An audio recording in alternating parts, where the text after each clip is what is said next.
Constitution club में हो रही इस बेहद ज़रूरी बहस में, डिबेट में आप सभी का बहुत बहुत स्वागत है। मेरा नाम सौरभ द्विवेदी है। मैं इंडिया टुडे हिंदी मैगज़ीन का और लल्लन टॉप का संपादक हूं और आज की इस बहस का मॉडरेटर भी।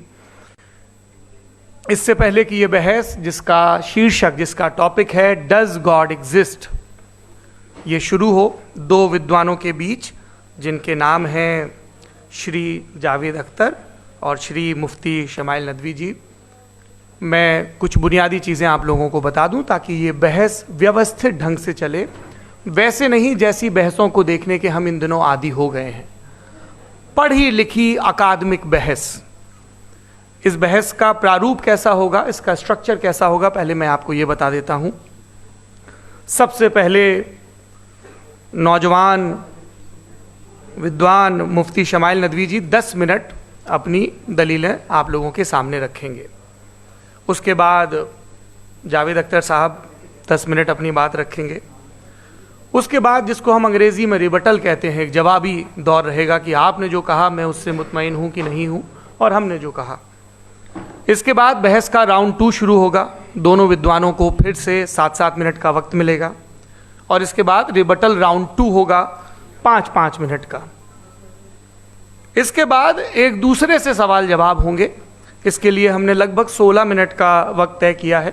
अब ये सवालों की प्रकृति पर निर्भर करता है कि कितने सवाल होंगे, इसीलिए हमने वक्त की पाबंदी रखी है। और इसके बाद आखिरी में 5-5 मिनट का वक्त दोनों विद्वानों को एक बार फिर से दिया जाएगा अपने क्लोजिंग आर्ग्यूमेंट के लिए। और उसके बाद जो इस बहस के लिए सबसे ज़रूरी चीज़ है कि आप और हम और इंटरनेट पर देख रहे लाखों करोड़ों लोग, उनके सवाल जवाब होंगे। तो आप लोग जो यहाँ मौजूद हैं, आपके हम कुछ सवाल लेने की कोशिश करेंगे। 30 मिनट का वक्त हमने उसके लिए तय कर रखा है। इस तरह से ये 2 घंटे की बहस पूरी होगी। 2-3 बुनियादी बातें हैं जिनका हमें ध्यान रखना है। किसी भी किस्म की नारेबाजी में हमें शरीक नहीं होना है। ये हल्ला गुल्ला नहीं है, क्योंकि पूरी दुनिया देख रही है, तो एक नज़ीर कायम करनी है, एक उदाहरण लोगों के सामने रखना है कि पढ़े लिखे लोग इत्तेफाकी और नाइत्तेफाकी रखते हुए भी, एक दूसरे से सहमति और असहमति रखते हुए भी बात कह सकते हैं। यहाँ पर मेरे JNU के प्रोफेसर बैठे हैं, पुरुषोत्तम अग्रवाल जी, जिन्होंने हमें क्लास में सिखाया है कि सहमति का साहस और असहमति का विवेक, और इसका ठीक उलट भी, ये बड़ा ज़रूरी है। दूसरी बात, ये किसी एक धर्म के बारे में बहस नहीं है, ये बात सबको स्पष्ट होनी चाहिए। किसी धर्म को महान बताने या किसी धर्म को कमतर बताने की ये बहस नहीं है। तो यदि कोई इस उम्मीद से देख रहा है या यहाँ आया है, तो मैं आपको आश्वस्त करना चाहता हूँ कि आपको नाउम्मीदी हाथ लगेगी। इस बहस में बहुत ज़्यादा धार्मिक प्रतीकों के इस्तेमाल को लेकर भी ये दोनों लोग जो अभी आपको गंभीर दिख रहे हैं, भले लोग हैं, कल शाम को चाय पर मिले थे, बहुत हंसी मजाक भी इनके बीच हुआ था और गलबैयाँ डालते हुए एक तस्वीर भी हुई थी। ये इस बात का प्रमाण है कि इंटरनेट पर जो हल्ला मचा हुआ है उसके मुकाबले ये दोनों लोग बहुत ही अच्छे शांत ढंग से बहस के लिए राज़ी हो गए हैं। ट्विटर की बातें ट्विटर तक सीमित, एलन मस्क आजकल उसको एक्स कहते हैं।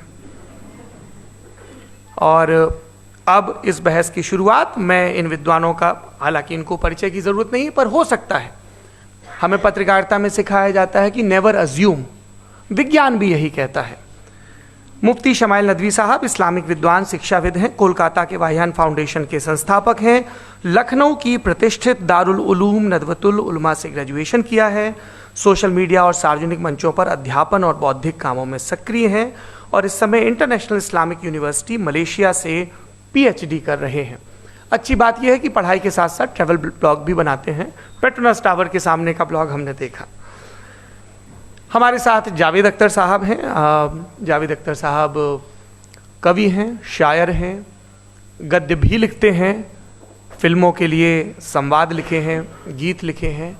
इससे इतर ये वैज्ञानिक सोच को लेकर या अपने डिक्लेयर्ड एथिज्म को लेकर भी मुखर रहते हैं और अपने तहीं रैशनैलिटी की बात करते हैं। देवियों और सज्जनों, डज गॉड एग्जिस्ट? इस सवाल का जवाब सब अपने अपने तहीं खोजने की कोशिश कर रहे हैं। कोई इसको गॉड डैम पार्टिकल की खोज बताता है, कोई गॉड पार्टिकल की खोज बताता है, कोई हिग्स बोसान की खोज बताता है, कोई ये सवाल जवाब तलाशने की कोशिश करता है कि मास एग्जिस्टेंस में आखिर आया कैसे, हुआ क्या था, सृष्टि के पहले, समय के पहले क्या था। और कोई ये कहता है कि ये सारी खोजें जिस मस्तिष्क में हो रही हैं प्रकृति के क्रम में, वो कैसे विकसित हुआ।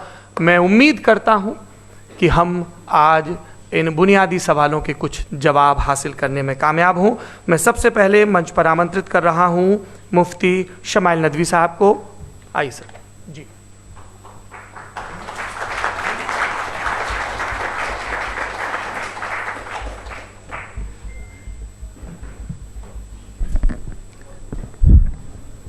एक आखिरी गुजारिश, आप बोलना शुरू करें। आप लोग प्लीज अपने फोन फ्लाइट मोड पे या साइलेंट मोड पे रखें। एक बार चेक कर लें, कई बार बेध्यानी हो जाती है।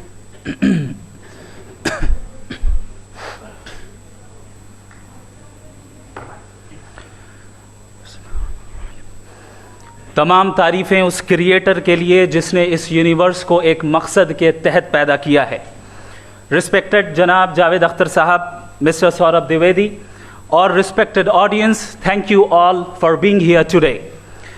आज की डिबेट में चूंकि हम बात करने वाले हैं डज गॉड एग्जिस्ट के टॉपिक पर, तो ये एक ऐसा टॉपिक है जिसके मुताल्लिक कोई भी डिसीजन लेने के लिए अलग अलग स्टैंडर्ड्स हो सकते हैं। लिहाजा डिबेट के शुरू में ये ज़रूरी है कि हम ये जान लें कि आज के इस टॉपिक में कौन सा स्टैंडर्ड सही होगा और कौन सा गलत होगा। सबसे पहला स्टैंडर्ड जिसे मैं समझता हूं कि हमारे रिस्पेक्टेड जनाब जावेद अख्तर साहब बड़ी तेज़ी के साथ उसकी तरफ लपकेंगे, वो है साइंस। जबकि साइंस दर हकीकत खुदा के एग्जिस्टेंस को डायरेक्टली साबित करने या उसके एग्जिस्टेंस को डिनाई करने के लिए स्टैंडर्ड नहीं बन सकती। और उसकी वजह क्या है, ये मैं नहीं कह रहा, ये वो लोग कह रहे हैं जो साइंस के एक्सपर्ट्स हैं। नेशनल एकेडमी ऑफ साइंस कहती है science doesn't have the processes to prove और disprove the existence of god. Why? क्योंकि साइंस का ताल्लुक एम्पेरिकल एविडेंस से है और एम्पेरिकल एविडेंसेस का ताल्लुक हमारे नेचुरल और फिजिकल वर्ल्ड से है, जबकि गॉड नॉन फिजिकल और सुपर नेचुरल रियलिटी है।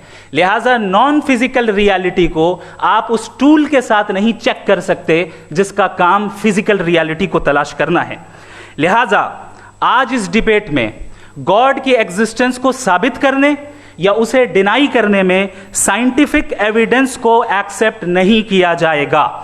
दूसरा स्टैंडर्ड हो सकता है रेविलेशन, कि रेविलेशन के जरिए हम ये साबित करें कि गॉड एग्जिस्ट करता है या नहीं। लेकिन ये स्टैंडर्ड भी आज इररेलेवेंट है। क्यों? क्योंकि रेविलेशन मेरे नज़दीक सोर्स ऑफ नॉलेज है, वैलिड सोर्स ऑफ नॉलेज है, लेकिन हमारे जावेद अख्तर साहब के नज़दीक ये वैलिड सोर्स ऑफ नॉलेज नहीं है। लिहाजा आज की डिबेट में मैं एक भी एविडेंस किसी भी मजहबी स्क्रिप्चर से नहीं दूंगा ताकि जावेद अख्तर साहब के लिए वो अनएक्सेप्टेबल ना हो। तीसरा जो मेयार हो सकता है वो है ऑब्जर्वेशन, कि भाई कोई कहे कि हमें खुदा दिखाओ, अगर है तो दिखाओ, या ये कि खुदा के एग्जिस्टेंस पर एम्पेरिकल एविडेंस दो, तो ये है दर हकीकत गलत टूल का इस्तेमाल करना। ये ऐसा ही है कि जावेद साहब मुझसे ये मुतालबा करें कि मुफ्ती साहब आप मेटल डिटेक्टर के जरिए प्लास्टिक डिटेक्ट करके दिखाएं। अब चूंकि प्लास्टिक डिटेक्ट नहीं हो पा रही है लिहाजा plastic does not exist. No, you are using the wrong tool. इस टूल से प्लास्टिक को डिटेक्ट नहीं किया जाता। लिहाजा मैं समझता हूं कि गॉड के एग्जिस्टेंस पर एम्पेरिकल एविडेंस का मुतालबा करना एक बचकाना मुतालबा है, और हमारे रिस्पेक्टेड जनाब जावेद अख्तर साहब इस स्टेज से अब बहुत आगे निकल चुके हैं। अब बचता है एक ही स्टैंडर्ड, और वो स्टैंडर्ड है अक्ल, लॉजिक, रीजनिंग। और यही वो स्टैंडर्ड है जिसके तहत गॉड के एग्जिस्टेंस को साबित किया जाएगा या गॉड की एग्जिस्टेंस को डिनाई किया जाएगा। लेकिन चूंकि ये बहुत इंपॉर्टेंट और सेंसिटिव टॉपिक है, इसलिए लॉजिकल आर्ग्यूमेंट भी ऐसा होना चाहिए जो डेफिनेटिव हो, इनडेफिनेटिव ना हो, जो 2 और 2 4 की तरह बिल्कुल वाजे हो, जिसे लॉजिकली रिजेक्ट करना पॉसिबल नहीं हो। फॉर एग्जाम्पल हम कहें हमारे रिस्पेक्टेड मिस्टर सौरभ साहब, ये एक इंसान है और तमाम इंसान कॉन्शियस बीइंग है, लिहाजा नतीजा क्या निकला, हमारे सौरभ साहब भी कॉन्शियस बीइंग है। क्या ये इनडेफिनेट आर्ग्यूमेंट है या डेफिनेट आर्ग्यूमेंट है? ये डेफिनेट आर्ग्यूमेंट है, ये 2 और 2 की तरह वाजे है, इसमें किसी तरह जो है लॉजिकली इसको रिजेक्ट नहीं किया जा सकता। तो अगर आज हमारे जावेद अख्तर साहब ऐसी कोई अकली दलील और लॉजिकल एविडेंस दें खुदा के ना होने पर जो डेफिनेट भी हो, तो मैं ये ऐलान करता हूं कि यकीनन मैं उस एविडेंस को कबूल करूंगा और उस पर गौर करूंगा। लेकिन साथ में यह भी ऐलान कर देता हूं प्रेडिक्शन के तौर पर कि ऐसा कोई डेफिनेट आर्ग्यूमेंट कोई नहीं पेश कर सकता। दलील हम देंगे और डेफिनेटिव दलील देंगे, लॉजिकल दलील देंगे, ऐसी दलील देंगे जो एंटायर एथिस्टिक वर्ल्ड उसे रेफ्यूट नहीं कर सकती। चलें अब हम एक एग्जाम्पल सोचते हैं, एक सिनेरियो, सिंपल सिनेरियो, तमाम ऑडियंस से गुजारिश है, हम और आप एक आइसोलेटेड आइलैंड पर हैं, ऐसा आइलैंड जहां पे हमसे पहले कोई कभी नहीं गया। चलते चलते आपके सामने अचानक आपने देखा एक पिंक कलर की बॉल पड़ी हुई है। सबसे पहला सवाल आपके जहन में क्या आएगा कि ये बॉल यहां क्यों आई, कैसे आई, ये पिंक कलर की ही क्यों है, कोई और कलर भी हो सकता था, ये इसी शेप में क्यों है, कोई और शेप भी हो सकता था। नेचुरली आप इस तरफ पहुंचेंगे कि कोई ना कोई है जिसने इन स्पेसिफिक प्रॉपर्टीज के साथ इस बॉल को बनाया है और यहां पे रखा है। चूंकि आप जानते हैं कि ये जो बॉल है इसका एग्जिस्ट करना जरूरी नहीं है, ये एग्जिस्ट कर भी सकती थी, नहीं भी कर सकती थी, और एग्जिस्ट करना ही था तो किसी और फॉर्म में करती, किसी और कलर में करती। अब आप इस बॉल को एक्सपैंड करते चले जाएं, एक्सपैंड करते चले जाएं, एक्सपैंड करते चले जाएं, यहां तक कि ये बॉल यूनिवर्स के साइज की हो जाए। बताइए कि क्या साइज के बढ़ जाने से सवाल बदल जाएगा? हरगिज नहीं बदलेगा, अभी भी सवाल रहेगा ये यूनिवर्स कहां से आया, इन स्पेसिफिक प्रॉपर्टीज के साथ कहां से आया, क्यों आया, किसने बनाया, यह सवाल उस वक्त भी वैलिड रहेगा। लेकिन यह सवाल अगर हम जनाब जावेद अख्तर साहब से करें तो चूंकि इनका वर्ल्ड व्यू एथिस्टिक है, और सिर्फ इनका नहीं, मतलब जितने भी एथिस्ट हैं और एथिस्टिक वर्ल्ड व्यू को रखने वाले से अगर आप ये सवाल करें कि ये यूनिवर्स कहां से आया, तो इनका जवाब या तो आर्ग्यूमेंट फ्रॉम इग्नोरेंस होगा या डॉगमेटिक होगा। या तो ये कहेंगे कि मुझे नहीं पता कि ये कहां से आया, लिहाजा गॉड डज नॉट एग्जिस्ट, ये आर्ग्यूमेंट फ्रॉम इग्नोरेंस है, या ये कहेंगे कि ये यूनिवर्स खुद ब खुद बन गया। इसका मतलब ये है कि उस बॉल को भी खुद ब खुद बन जाना चाहिए, लेकिन बॉल के ताल्लुक से ये एक्सप्लेनेशन एक्सेप्ट नहीं की जाएगी कि खुद ब खुद बन गई, लेकिन यूनिवर्स के ताल्लुक से कर दिया जाएगा। इसे हम दूसरे अल्फाज में डॉगमा भी कह सकते हैं। दूसरी चीज, हमारे जावेद अख्तर साहब जरूर गॉड ऑफ गैप्स की मिसाल भी जरूर देंगे, और मिसाल देंगे कि पहले ज़माने में बिजलियां कड़कती थी तो लोगों ने किसी एक खुदा की तरफ, और बारिश होती थी तो दूसरे खुदा की तरफ मंसूब कर दिया, उनके पास दलील नहीं थी।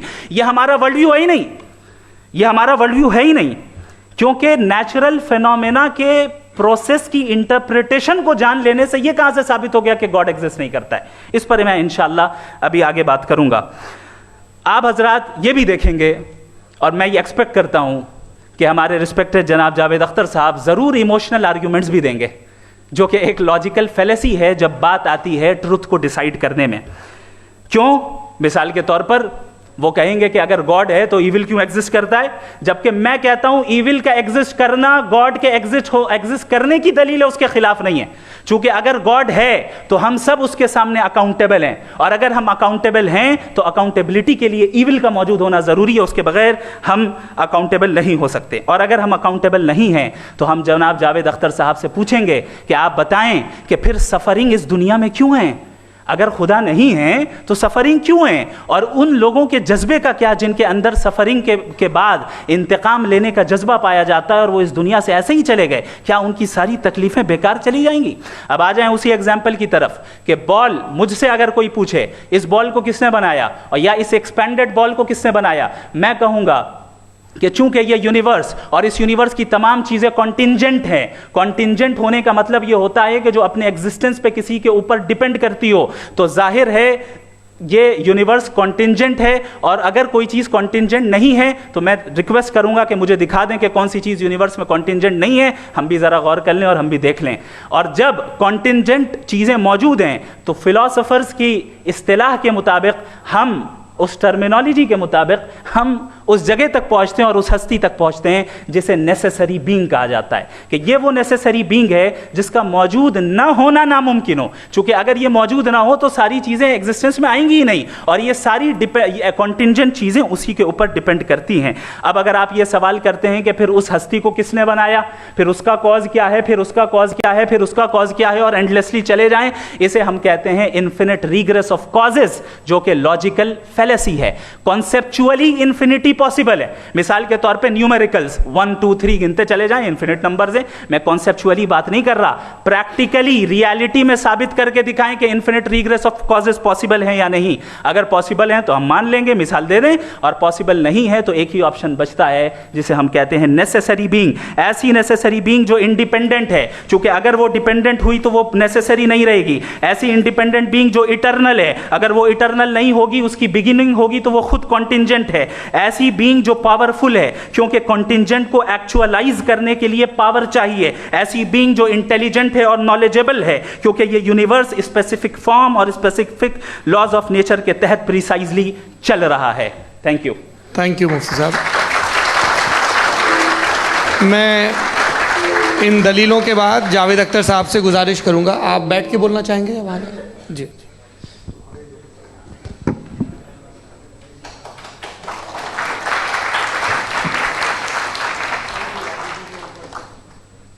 पहले तो मैं मुफ्ती साहब को एक अच्छी खबर देना चाहूँगा कि मेरी नॉलेज साइंस के बारे में बड़ी मामूली है, तो आप फिक्र ना करें उसकी, लेकिन कुछ कॉमन सेंस है मुझ में। देखिए, ये खुदा का तस्वुर कोई नया तस्वुर नहीं है, ये सदियों से रहा है। ये कुछ रिलीजन 3000 साल पुराने होंगे, 4000 साल पुराने होंगे, लेकिन इंसान कोई 10,000 12,000 साल से एग्जिस्ट करता है होमोसेपियन की शक्ल में, और हमेशा कुछ ना कुछ मज़हब रहे। ये मज़हब जाहिलों के नहीं थे, ये मज़हब एक ऐसी ग्रीक सोसाइटी के थे जहाँ बड़े बड़े फिलोसफर्स पैदा हुए। ये मज़हब इजिप्शियंस के थे जिन्होंने पिरामिड्स बनाए थे। ये रोमन्स के थे कि जिनका आर्किटेक्चर और सेनेट यानी पहली बुनियाद डेमोक्रेसी की, लिमिटेड थी मगर डेमोक्रेसी थी, ये उन लोगों ने किए थे। तो इनका जो जुपिटर था, रा था, ज़्यूस था, उन्हें उस पर इतना ही एतमाद था जितना आज किसी मजहबी आदमी को अपने खुदा पे होगा। क्रिश्चियनिटी आने से पहले यूरोप में एक मज़हब था, जर्मेनिक रिलीजन। उसका एक खुदा था, उसकी एक बीवी थी, उसके 2 बेटे थे, एक बेटी थी। फिर जर्मनी में जब यूरोप में क्रिश्चियनिटी आई तो वो खुदा, उसकी बीवी और पूरे ख़ानदान चला गया। तो हमने, अगर हम हिस्ट्री देखें तो खुदा जो हैं वो ज़्यादातर फ़ानी हैं, वो हमेशा रहे नहीं। और वो जो लोग इन्हें मानते थे उनको आप कहें वो तो जाहिल थे, उन्हें तो कुछ पता ही नहीं था, ऐसा नहीं है। वो अपने वक्त में बड़े काबिल लोग थे और अपने वक्त में उन्होंने बड़े बड़े काम किए हैं, फिलोसफर्स थे, साइंटिस्ट थे। लेकिन उनका मज़हब कहाँ गया, उनके खुदा कहाँ गए? आज जो खुदा हैं दुनिया में लोग उन्हें मानते हैं, आपको क्या मालूम कि कितने बरसों के बाद क्या होने वाला है। हम यूरोप में देखते हैं तो चर्च खाली हैं। तो वक्त के साथ चीज़ें बदलती हैं। जहाँ तक इसका ताल्लुक़ है मज़हबों का, हर मज़हब आपसे एक चीज़ मांगता है, फेथ। ये फेथ क्या चीज़ होती है? What is the difference between faith and belief? ये तो बहुत ही अहमखाना बात होगी कि कोई आदमी कहे साहब अगर खुदा है तो मुझे दिखाइए। ये तो जाहिलाना बात हुई। मैंने तो नॉर्थ पोल नहीं देखा है, मगर मैं मानता हूँ कि नॉर्थ पोल है। मैं क्यों मानता हूँ? इसलिए कि अगर ये दुनिया राउंड है तो उसका कोई टॉप होगा। कुछ लोग हैं जो वहाँ गए भी हैं, कॉमन सेंस कहता है कि ऐसा होगा, सबूत है, गवाह है, रीज़न है। तो ये मेरा फेथ नहीं है। तो फेथ में और बिलीफ में डिफरेंस क्या है? जो मज़हब मांगता है आपसे, हर मज़हब फेथ मांगता है। फेथ का मतलब ये है कि ना कोई गवाह हो, ना कोई सबूत हो, ना कोई रैशनल हो, ना कोई लॉजिक हो, ना कोई प्रूफ हो, मगर तुम एक बात को मानो। ये है फेथ। वरना बिलीफ होता। अगर इसमें कुछ भी सबूत होते, गवाह होते, तो फिर इसे आप बिलीफ कहते हैं। जैसे मेरा बिलीफ है कि नॉर्थ पोल है, मेरा फेथ थोड़ी है। फेथ इन तमाम शर्तों को रद्द करता है। तो फिर स्टुपिडिटी क्या है? अगर मैं एक बात ऐसी मानूं जिसकी ना कोई लॉजिक है, ना कोई रैशनल है, ना कोई प्रूफ है, ना कोई गवाह है, ना कोई सबूत है, और मैं उसे मानूं, तो ये स्टुपिडिटी हुई। इसे ही भाई कल को मैं यकीन कर लूँ कि एलॉन मस्क जो है मेरा भाई है, तो मुझे इंतहाई खुशी होगी, सुकून भी बहुत मिलेगा मुझे। लेकिन और कहे भाई क्यों मानते हो, क्या सबूत है भाई, वो तो अमेरिकन है और तुम तो इंडियन हो, वो तो नस्ल लगे, तुम्हें कभी मिले भी नहीं।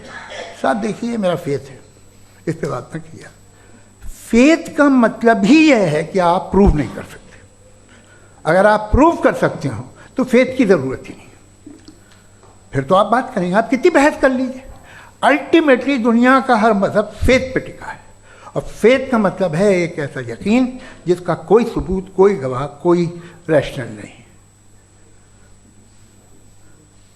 अब आप ये कहें, क्या आप ये क्यों कह रहे हैं कि साहब ये कायनात किसने बनाई? कमाल ये है कि आपने बताया कि एक आइलैंड पे गए और एक बॉल देखी। आपने ये नहीं कहा कि आइलैंड किसने बनाया, आपको सिर्फ बॉल पे हैरत हुई। हमने आइलैंड पे हमने हैरत नहीं की, होते हैं आइलैंड। इसी तरह ये आइलैंड है, सितारे, ये गैलेक्सीज, ये सब आइलैंड हैं, खला में। हम उन्हें टेकन फॉर ग्रांटेड लेते हैं, हम पूछते नहीं किसने बनाए। आपने जजीरे के बारे में भी नहीं पूछा है। मेरी पैदाइश कैसे हुई? क्या मैं प्लान्ड पैदा हुआ था? I was plan to be born, या एक लकी स्पर्म था जो किसी एक से चिपक गया? मेरी पैदाइश रैंडम। और इंसाफ जिसे आप कहते हैं, इंसाफ का तो नेचर से कोई वास्ता ही नहीं है। जो आप कहते हैं कि एक दिन इंसाफ मिलेगा, इंसाफ is a human concept. Nature में कोई इंसाफ नहीं। अगर शेर हिरन को खा जाता है तो उसे कोई सजा नहीं मिलती। अगर एक आंधी आती है और हरे भरे पेड़ों को उखाड़ के फेंक देती है तो आंधियों की जेल नहीं होती है। नेचर में इंसाफ नहीं, इसलिए मुझे नेचर को इंसाफ की ज़रूरत भी नहीं। नेचर तमाम एक है। अब हम कहें कि साहब ये देखिए जो मैंने खाना खाया था, ये मेरी आँख तो नहीं यूँ कर दिया उसे, तो इसे सज़ा मिलनी नहीं। वो सिस्टम है, ऐसे ही चल रहा है। नेचर बग़ैर इंसाफ के है। इंसाफ इज़ अ ह्यूमन कॉन्सेप्ट। तो जो आपसे कहता है कि मैं तुम्हें इंसाफ दूंगा, वो इंसानी जहन की पैदावार है। ये नेचुरल है ही नहीं, ये आसमानी है ही नहीं। नेचर का तसव्वुर, इंसाफ का तसव्वुर। भाई आप साथ मिलते हैं, अब आप लेफ्ट हैंड ड्राइव कर लें, ये क्या है? तमाम सच, तमाम नेकी, तमाम शराफत लेफ्ट हैंड ड्राइव है। वरना क्या होगा, या तो आप क्रॉस कर देंगे, आपका एक्सीडेंट हो जाएगा, या आप किसी को मार देंगे, या ट्रैफिक जैम हो जाएगा। झूठ, बेईमानी, रिश्वतखोरी, ये तमाम जो है driving on the wrong side है, इसके ऊपर कुछ नहीं। ये तो हमने बनाया, जैसे हमने लेफ्ट हैंड ड्राइव बनाई है। ये कॉन्सेप्ट ऑफ इंसाफ जो है ये हमारा है, इसका नेचर से कोई वास्ता नहीं। शेर खा जाता है हिरन को, उसे जेल होती है क्या? कुछ भी नहीं, है ही नहीं। तो ये जो दुनिया के रिलीजन प्रॉमिस करते हैं आपसे इंसाफ, इसी से मालूम होता है कि ये मैन मेड है। ये तसव्वुर कहीं और का है ही नहीं। जो नेचर है, कुछ लोग कहते हैं नेचर ही खुदा है, तो नेचर में तो इंसाफ नहीं कहीं। और आप वादा कर रहे हैं कि तुम्हें मरने के बाद इंसाफ मिलेगा। मुझे अगर मिलेगा तो मैं बहुत खुश हूँगा, लेकिन मैं यकीन नहीं कर पाता हूँ, इसलिए कि मैं फेथ नहीं पैदा कर सकता। The very fact that religions demand faith, इसका मतलब है कि उनके पास जस्टिफिकेशन नहीं है। अच्छा साहब, फिर रिलीजन अगर मॉडरेशन में है, कोई सा भी रिलीजन, वो आप में कुछ खूबियाँ भी पैदा करता होगा, देखिए उससे ये फ़ायदा है, वो फ़ायदा है। अल्कोहल जो है वो ज़्यादातर दवाओं में यूज़ होती है, और एक सर्वे किया गया था अमेरिका में कि लॉन्जिटिविटी किन लोगों की है। तो एक तरफ वो लोग थे जो शराब पीते ही नहीं थे, और एक तरफ वो थे जो एक बोतल शराब रोज़ पीते थे। सबसे ज़्यादा लंबी उम्र उनकी है जो 2 पैग नाप के शराब पीते और खाना खाते हैं। मगर हम शराब को बुरा समझते हैं, मैं भी बुरा समझता हूँ। क्यों? ऐसा होता नहीं। कुछ चीज़ों में आदत होती है कि वो बढ़ती है। आज तक में एक आदमी दूध पीता है, आप 10 साल बाद भी मिलेंगे तो एक ही गिलास पीता होगा। ऐसा नहीं होता, सुबह से दूध पीता रहता है। मिल्कोहलिक मैंने नहीं देखे, अल्कोहलिक होते हैं। ये टेंडेंसी है मजहब की कि वो बढ़ता है, जैसे कैंसर बढ़ता है, जैसे शराब बढ़ती है। कुछ लोग होंगे जो उसे सही तरह से यूज़ करते हैं। मुझे यकीन है कि हमारे मुफ्ती साहब भी उनमें से एक हैं, इनसे बहुत खुशी हुई मुझे इनसे मिलकर। लेकिन कितने लोग हैं कि आज आप देखते हैं दुनिया में जो तबाहियाँ हैं, इनमें कितना हाथ है उन लोगों का जो बिलीवर कहते था मजहब ये नहीं कहता, ना कहता होगा, मगर जब ये मजहब पीते हैं तो ऐसे बिहेव करते हैं। थोड़ा सा अगर हो तो शायद बहुत अच्छी बात, लेकिन शराब थोड़ी सी नहीं रहती, उसमें टेंडेंसी है पहले। थोड़ा सा अगर 2-3 कैंसर के सेल हो ना बॉडी में तो आदमी सिम रहेगा, लेकिन वो 2-3 सेल नहीं रहते, वो मल्टीप्लाई होते हैं। जावेद साहब, टाइम पूरा हो गया। टाइम हो गया, तो बस बात खत्म हो गई। अच्छा, मुझे कुछ और कहने को था भी नहीं। जी, मैं पहले जवाबी दौर के लिए इनवाइट कर रहा हूँ मुफ्ती साहब को। Your rebuttal round 1, you have 7 minutes.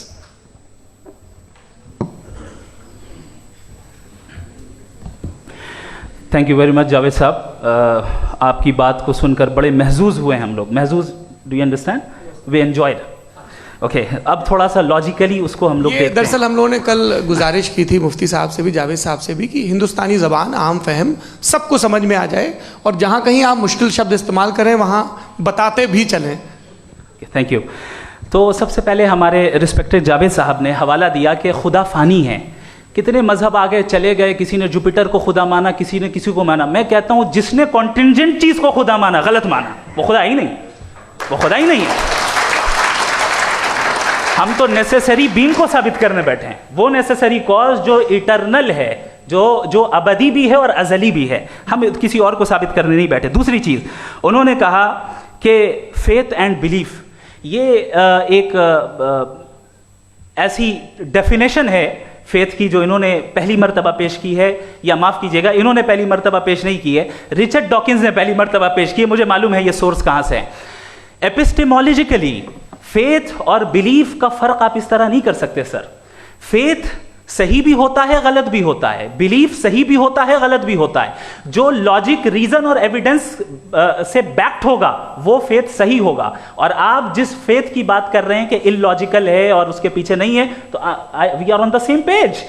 हम नहीं मानते उस फेथ को, जो फेथ ऐसा हो जिसके पीछे कोई लॉजिक ना हो, एविडेंस ना हो, हम नहीं मानते। हम तो उस फेथ के कायल हैं जिसके पीछे लॉजिक हो और एविडेंस हो। तो बिलीफ सही भी होता है, गलत भी होता है, फेथ भी सही होता है और गलत भी होता है। तो आज फेथ और बिलीफ के डिफरेंस पे बात नहीं हो रही है। आज आप चाहे फेथ एक्सेप्ट कर लें या बिलीफ एक्सेप्ट कर लें, आज ये बात होगी कि ट्रूथ क्या है, चाहे ट्रू बिलीफ सही है या ट्रू फेथ सही है, और फॉल्स फेथ क्या है और फॉल्स बिलीफ क्या है, बात इस पे हो रही है। दूसरी चीज इन्होंने पूछा, स्टुपिडिटी फिर क्या है? अगर फेथ रिलीजन स्टुपिडिटी नहीं है तो और क्या है? चूंकि फेथ का मुतालबा करते हैं तो स्टुपिडिटी क्या है? मैं कहता हूं स्टुपिडिटी एथिज्म है। उसकी वजह यह है कि आप एक सड़क पे जा रहे हो और आप किसी गार्डन में जाएं और देखें वहां लिखा है फूलों के साथ I love Javed Akhtar, and I really do, I love you sir. So जब आप वहां पर पहुंचे तो वहां पहुंचकर अब ये बताएं, क्या आप ये कहेंगे वाह व्हाट अ नेचुरल सिलेक्शन? ये क्या नेचुरल सिलेक्शन है? नहीं, ये प्रिसाइजली डिजाइंड है, इसके पीछे डिजाइनर है। लिहाजा अगर कोई एक ऐसी कॉमन सेंस की बात को कबूल नहीं कर रहा है कि यूनिवर्स जो इतने प्रिसाइजली काम कर रहा है, हम कह दें कि खुद ब खुद बन गई, मैं समझता हूं इससे बड़ी स्टुपिडिटी और कुछ नहीं है। ये इर्रेशनल चीज है। फिर हमारे सर ने कहा कि आपने बॉल पे फोकस किया, आइलैंड पे फोकस नहीं किया। अरे आइलैंड को किसने बनाया यही समझाने के लिए तो बॉल की मिसाल दे रहा हूं। और बॉल भी कॉन्टिंजेंट है, आइलैंड भी कॉन्टिंजेंट है, दोनों नेसेसरी बीइंग का मुतालबा करते हैं। आगे इन्होंने कहा कि नेचर में कोई इंसाफ नहीं है, हम डिसाइड करते हैं कि मोरालिटी क्या होती है, इंसाफ क्या होता है, हम डिसाइड करते हैं। जैसे ड्राइविंग सीट में ट्रैफिक वाला, ये तो किसी खुदा ने नहीं कहा, ये है, इसे कहते हैं फॉल्स इक्विवेलेंस। ये एक लॉजिकल फेलेसी है। आपने जो है मिसाल दी ड्राइविंग की और ट्रैफिक की, ये सब्जेक्टिव मोरालिटी है। आप सब्जेक्टिव मोरालिटी को मिसाल बनाकर ऑब्जेक्टिव मोरालिटी के ऊपर नहीं थोप सकते। इंसाफ की ऑब्जेक्टिव मोरालिटी। अगर आप ये कहते हैं कि नेचर में इंसाफ नहीं है तो इंसाफ का न होना ये नेचुरल हुआ, तो फिर नेचर को नेचर रहने दे, क्यों हम इतना स्ट्राइव कर रहे हैं दुनिया में इंसाफ लाने के लिए? ये तो इलॉजिकल बात है, इर्रेशनल बात है। इसलिए बहुत सी चीजें ऐसी हैं जो ऑब्जेक्टिवली जो है इविल या गुड हैं, और बहुत सी चीजें ऐसी हैं जो सब्जेक्टिवली हैं। सब्जेक्टिवली जो मोरल होता है या इमोरल होता है उसको हम सोशल कंसेंसस से या पर्सनल प्रेफरेंस से डिसाइड करते हैं। लेकिन जो ऑब्जेक्टिव मोरालिटी है जिसमें इंसाफ आया, जो इन्होंने बार बार रिपीट किया, ये ऑब्जेक्टिव है, सब्जेक्टिव नहीं है। अगर आप कहते हैं ये सब्जेक्टिव है तो मेरा सवाल आपसे ये है, क्या सोशल कंसेंसस के जरिए अगर जुल्म को सही करार दे दिया जाएगा तो आप जुल्म को जस्टिफाई करेंगे? दूसरी चीज इन्होंने ये कहा कि 2 पैक शराब पी लें तो वो उतने पे नहीं रहता, बढ़ जाता है। यही मामला मजहब के साथ है। 2 पैक आप पी लें बढ़ेगा, तो ये एक ऐसी मिसाल है, इसको कहीं भी फिट कर लें कि आप एथिज्म पे जब फिट करें, जब आप 2 पैक एथिज्म का लेंगे ना तो वो बढ़ बढ़ के नॉर्थ कोरिया बनेगा। Thank you.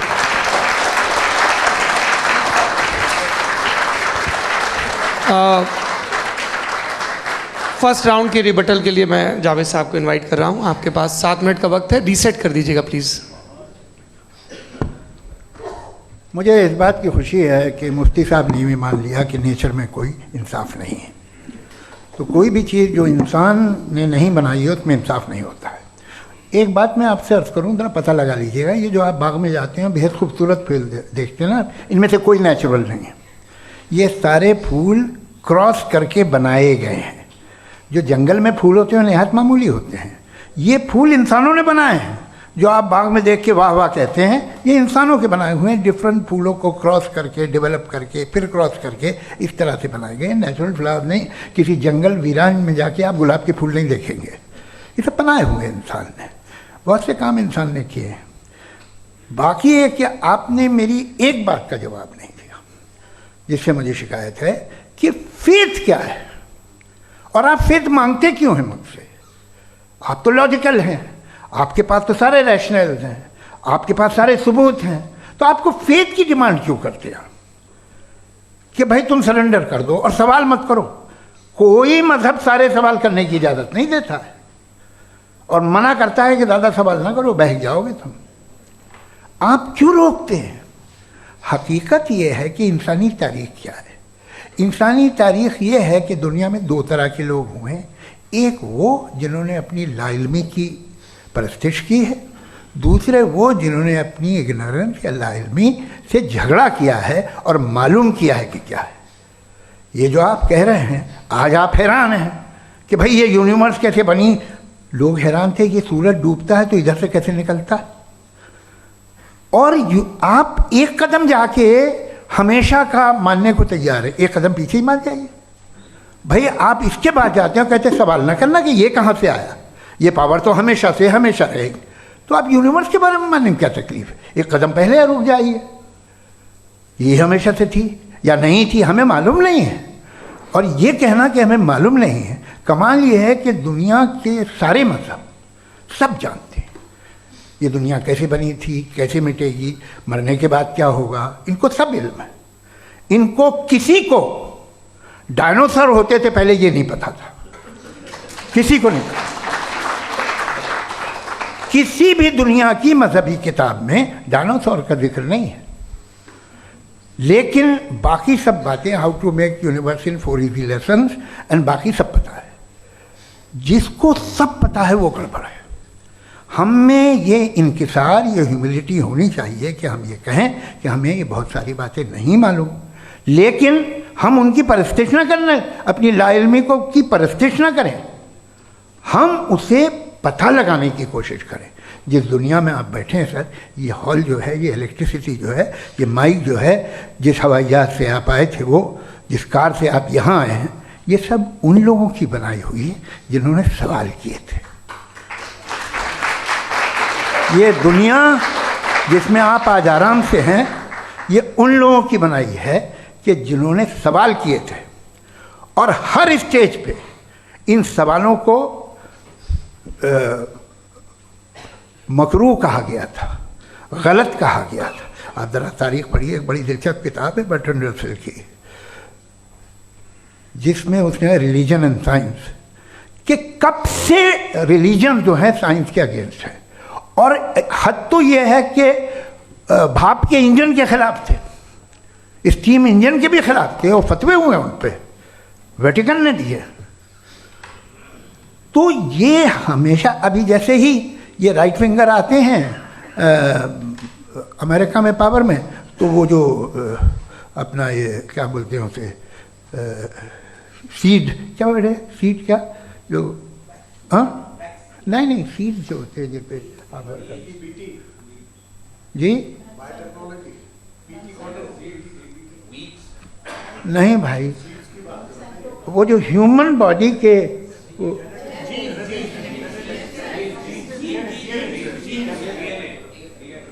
उस पर रिसर्च बंद हो जाती है, रिपब्लिकन नहीं करने देते। अरे भाई इतना डर क्या है तुम्हें? एक ज़माने में बहुत नाराज़ थे ये सारे मजहबी लोग कि ये इंसान तो इंसान बनाने की कोशिश कर रहा है। आपको क्या तकलीफ भाई, बना ले तो बना लेने दो, ये खौफ क्या है? और ये सब आज जो आप कह कर रहे हैं नामुमकिन है, ये कैसे हुआ? मुझे एक किस्सा याद आता है। जब मैं 6ठी क्लास में था तो मैं मैथमेटिक्स में बहुत वीक था, तो एक टीचर रख दिया गया, उसने 1 2 3 4 5 6 7 को सिखा दिया मुझे। वो दिन मैं भूल नहीं सकता हूँ मुफ्ती साहब, जिस दिन उसने ये बताया कि 1/2 क्या होता है और 3/4 क्या होता है। मुझे ऐसा लगा कि मेरा सर बीच से फट जाएगा। ये आदमी कह रहा है कि जो दीवार के अंदर जाओ वॉक करते हुए। आज हंसता हूँ मैं इस बात पे।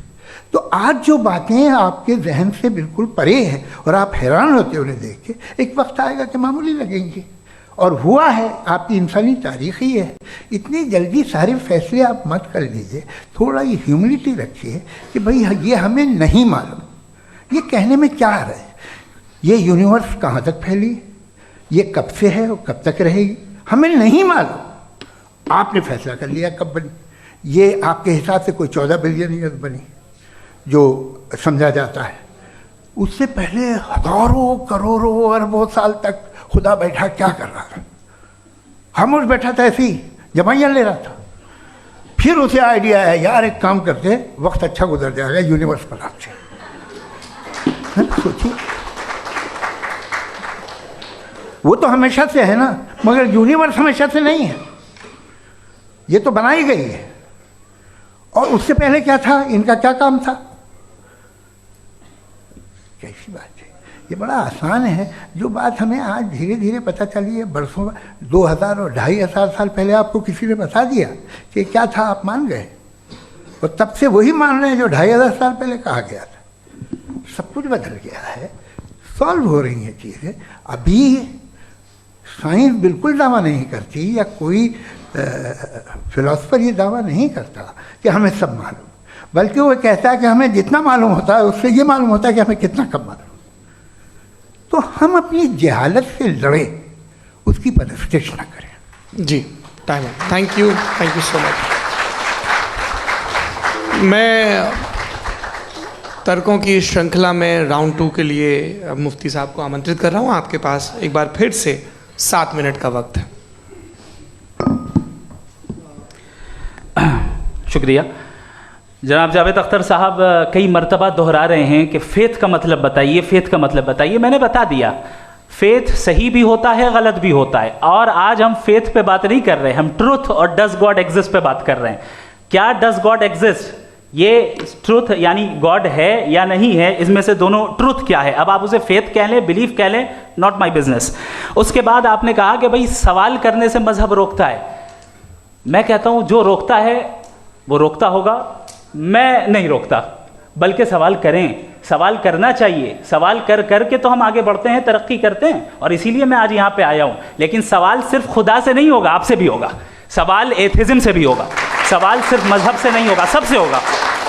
और आज मैं सवाल करूंगा और उम्मीद है कि आप जवाब देंगे। अभी तक आपने वैसे कॉन्टिंजेंसी आर्गुमेंट का कोई जवाब नहीं दिया है। चलें, आपने कहा यूनिवर्स के बारे में इटर्नल क्यों नहीं बोल देते। ये चूंकि लॉजिकली पॉसिबल ही नहीं है कि यूनिवर्स इटर्नल हो।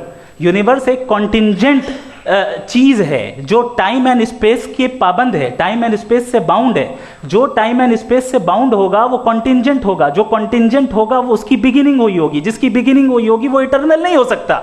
ये तो कॉमन सी बात है। आपने कहा कि किसी मजहबी किताब में डायनासोर का जिक्र नहीं है। अफसोस कि आज तक किसी मैथमेटिक्स के किताब में मुझे डायनासोर का जिक्र नहीं मिला। तो इसका मतलब मैथमेटिक्स की किताब बेकार है? नहीं, उसका वो टॉपिक नहीं है। रेवलेशन का और मजहबी किताबों का टॉपिक ये नहीं है कि आपको आके बताए साइकिल कैसे बनाते हैं, या आकर ये बताएं कि जो है डायनासोर कब था। वो तो मोरालिटी सिखाने आया है, गॉड के बारे में बताने आया, नॉन फिजिकल रियलिटी की हकीकत को सिखाने के लिए आया। रिलीजियन साइंस को रोकता है? नहीं रोकता। अगर रोकता है तो गलत करता है। रिलीजियन साइंटिज्म को रोकता है, जिसमें हमारे जावेद साहब मुब्तला हैं। साइंस और साइंटिज्म में फर्क है। साइंटिज्म यह है कि आप समझें कि साइंस और साइंटिफिक मेथोडोलॉजी ये नॉलेज को हासिल करने का वाहिद सोर्स ऑफ नॉलेज है। यह है साइंटिज्म। हम इसे रिजेक्ट करते हैं। हम साइंस को तो तरक्की करते हैं। भाई आप हमारी पूरी तारीख कर लें, पढ़ लें तो आपको पता चल जाएगा। बहरहाल ये अलग टॉपिक है। उसके बाद इन्होंने एक लफ्ज़ कहा, वेटिकन ने फतवा दिया। वेटिकन का फतवे से कोई ताल्लुक नहीं है, दोनों कॉन्ट्राडिक्टरी अल्फाज हैं। उसके बाद उन्होंने कहा कि भाई हमें नहीं मालूम। अगर नहीं मालूम तो क्लियरली कह देना कि नहीं मालूम है, इसमें क्या हर्ज है। तो वही तो मैं कह रहा हूं ना कि आप कह दें कि नहीं मालूम, लेकिन क्लेम क्यों कर रहे हैं कि गॉड एग्जिस्ट नहीं कर रहा है। आप कह दें नहीं मालूम है, हो सकता है हो सकता ना हो, लेकिन आप क्लेम कर रहे हैं। The moment you say God does not exist, this is a claim, and now the burden of proof is upon you too, जैसे हमारे ऊपर है। और क्यों है मैं बताता हूं, क्यों है ये भी मैं बताता हूं। फिलोसॉफिकली जो क्लेम होता है ना, सिर्फ ये नहीं होता कि इंसान कहे पॉजिटिव क्लेम करे और नेगेटिव क्लेम करे तो बर्डन ऑफ प्रूफ नहीं है। आप मिसाल के तौर पे मैं कहूं कि फुला उस कमरे में कोई नहीं है, मैंने एक नॉलेज का क्लेम किया है। उस कमरे में कोई नहीं है, मैंने एक नॉलेज का क्लेम किया। या तो मैं कहूं मुझे नहीं पता, हो भी सकता है नहीं भी हो सकता है, this is not a claim. लेकिन जब मैं कह रहा हूं कि वहां कोई नहीं है, या मैं कह रहा हूं वहां कोई है, दोनों क्लेम है और दोनों के ऊपर बर्डन ऑफ प्रूफ है। हमारे ऊपर भी बर्डन ऑफ प्रूफ है। मैंने कंटिंजेंसी आर्ग्यूमेंट दिया, इसे तोड़कर दिखाइए। आखिरी चीज, इन्होंने कहा कि खुदा दुनिया बनाने से पहले 150 साल पहले या करोड़ों साल पहले क्या कर रहा था। अरे हजरत, चलें, बहरहाल मैं जवाब दे देता हूं। आप हमारे रिस्पेक्टेड पर्सनैलिटी हैं, अगर आप नहीं होते तो मैं इसे एंटरटेन ही नहीं करता। टाइम, ये 100 साल पहले या 100 साल बाद, पहले बाद में अभी, ये वो अल्फाज हैं जिनका ताल्लुक टाइम से है। टाइम शुरू ही हुआ है यूनिवर्स की बिगिनिंग के बाद। तो उसके पहले खुदा क्या कर रहा था? सवाल इलॉजिकल है, ये फेलेसी है। यानी आप ये कह रहे हैं कि यूनिवर्स के बनने से पहले खुदा क्या कर रहा था? टाइम के बनने से पहले का ताल्लुक टाइम से, टाइम उस वक्त था ही नहीं, तो ये सवाल ही इनवैलिड है खुदा के ताल्लुक से। दूसरी चीज, आर्ग्यूमेंट ऑफ कंटिंजेंसी जो मैंने आपके सामने पेश की है, आपने बार बार ये प्रूफ किया और ये कह रहे हैं कि गॉड ऑफ गैप्स। देखिए, पहले नहीं मालूम था, साइंस ने कर दिया। सिंपल की मिसाल से मैं समझा देता हूं। जिस गैप्स की आप बात कर रहे हैं ना, साइंस उन गैप्स को जिन चीज के जरिए भी प्रूव करेगा वो कॉन्टिंजेंट ही होगा। अब चाहे वो फोर्स हो, मैटर हो या एनर्जी हो। लिहाजा सवाल हमारा उस वक्त भी वैलिड होगा जब तक कि आप नेसेसरी बीइंग पे ना आ जाएं, और इन्फिनिट रिगरेस पॉसिबल नहीं है of causes in practical world, तो जाहिर है कहीं रुकना पड़ेगा। जहां रुकेंगे वही खुदा है। दूसरी चीज, आपने ये कहा, क्या कह रहा था मैं, किस पॉइंट को? What? Oh no, after that, just now. हाँ, जहां रुकेंगे वही खुदा है। बहरहाल, तो टाइम का जिक्र हो गया, गॉड ऑफ गैप, सॉरी, या इसकी एक मिसाल आप ले लें। एक कार है, एक साहब ने देखा कि भाई कार जो है उसके व्हील्स कितने अच्छे लगे हुए हैं, सही जगह पे। स्टीयरिंग जो है कितने अच्छे जगह पे लगी हुई है, और सीट्स कितने वेल डिजाइंड है, कितनी प्रिसाइजली ये कार काम कर रही है। तो जरूर कोई ना कोई इसे क्रिएट किया है, किसी ने क्रिएट किया है। अब जावेद साहब आए और कह रहे जनाब बोनेट खोलिए, इसमें इंजन है, इंजन इस कार को चला रहा है, hence prove no one has created the car. This is illogical, this is irrational. आपने इंजन के जरिए उस गैप को तो साबित किया, लेकिन क्या उससे कार की जो क्रिएशन है और उसका जो क्रिएटर है ये इम्पॉसिबल हो जाए? ऐसा पॉसिबल है?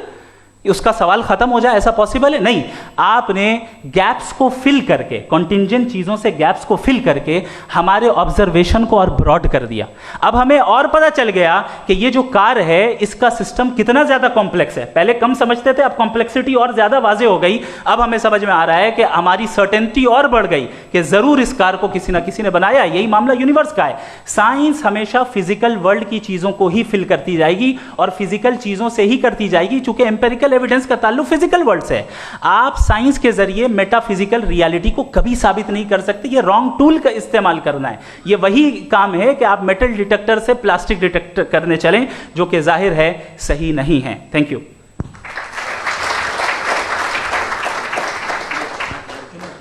जी, ये आर्ग्यूमेंट का राउंड 2 है। हाँ। 7 मिनट है।